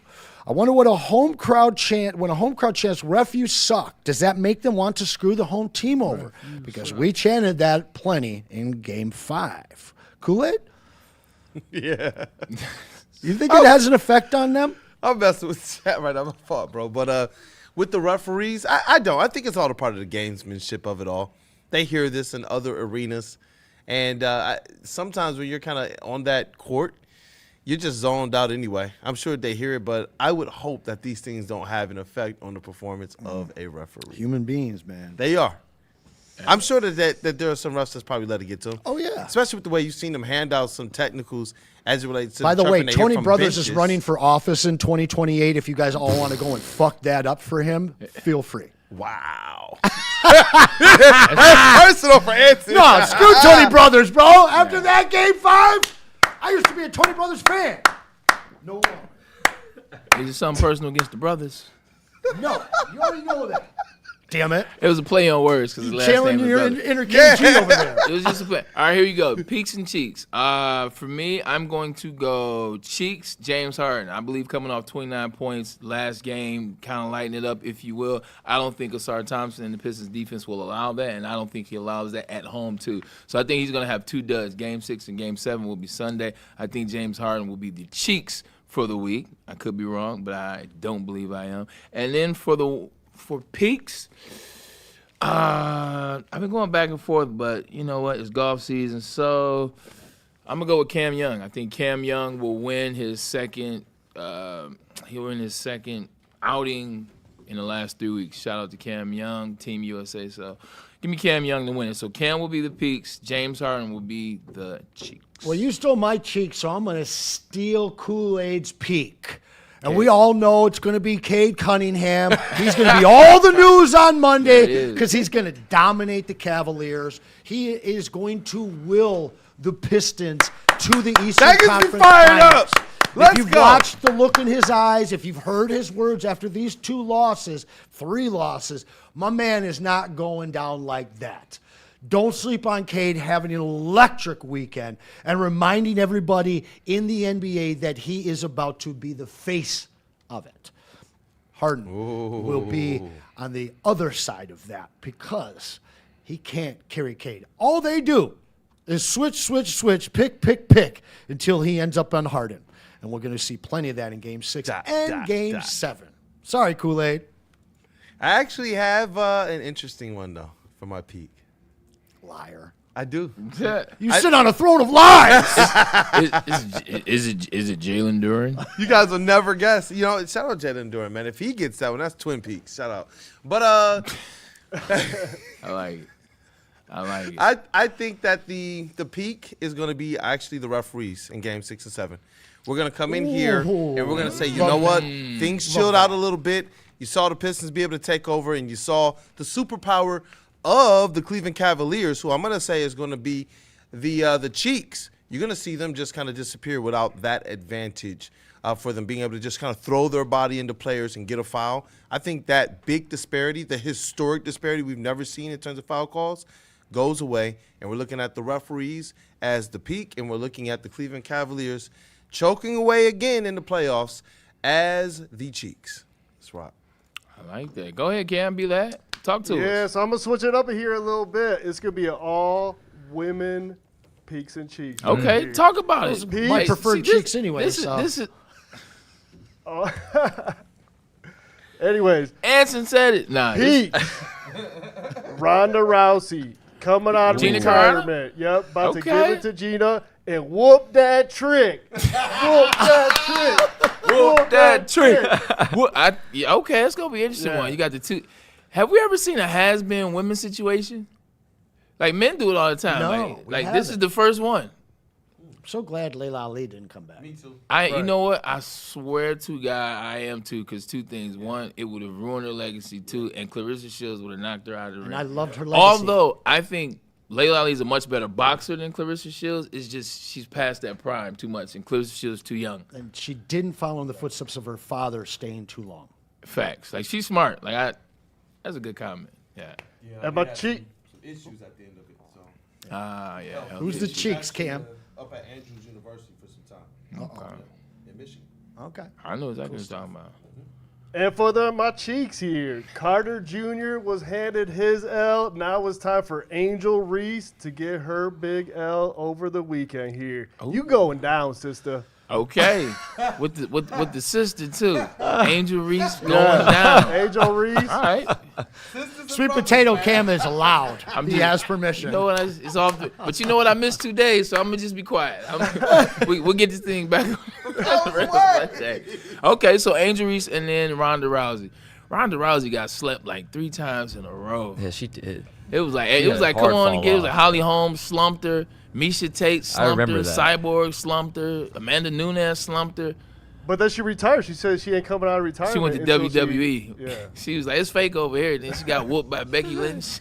All right, go. So for my peaks and That's cheeks, good. my cheeks, I'm going to do a little reverse psychology here, but it also leads to something good. My cheeks of the weekend is going to be Jalen Duren, so Paul Reed can come over and dominate a little bit. Okay. Reverse psychology. Hopefully he proves me wrong. Okay. Hopefully I walk in here on Monday eating my words. But for my peaks, a team that needs a spark so bad just got a crucial arm back. That's Casey Mize. He's going to be starting tomorrow. He's going to be my peaks for the weekend. Hopefully he comes out, shuts the Toronto Blue Jays down, and we can just start winning again. Please, let's get everybody back, and we can start the winning train again. Shout out to B-Lab bringing baseball back, Yes, man. sir. You know what? I appreciate you, my brother. And we got to spin this wheel. We're over time here. All right, spin. But I got to read this one from Freddie Felt.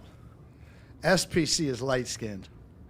Shout out Freddie Felt. Shout out Freddie Felt. I love Freddie I'm going to Felt. shuffle this bad boy 4 times. If you didn't notice, we got a little upgrade to the prize wheel here with a little Braylon Edwards in the middle. You got those last We're two going to get this super on the chats? back wall soon enough, guys. But here we go. 92 entries this week. So one of 92. you guys is taking home the jersey and the hat, and it will be 92 for Sue. Jaco 8 Craig. I don't know if we're going to see that, but you won. He's one of the regulars. We One had of a those bunch in regulars. early in the Yep. week. We appreciate you, Jaco. Shout out, man. I need you to write me at Anson at woodwardsports.com to send me your address, and we can get this out to you next week. 100%. Look, man, we appreciate you guys for tapping in all week, as we always do. We always tell you it is about you, and it truly is. We'll be back on Monday. We'll come back and talk about Eastern predictions. Conference Finals with Eastern the Conference Peasants, Finals baby. with We the Peasants. talking. You feeling confident? Oh, hell yeah. How confident? Scale of 1 to 10. 100. Scale of 1 to 10, Kool-Aid. 9. Scale of 1 to 10. 9?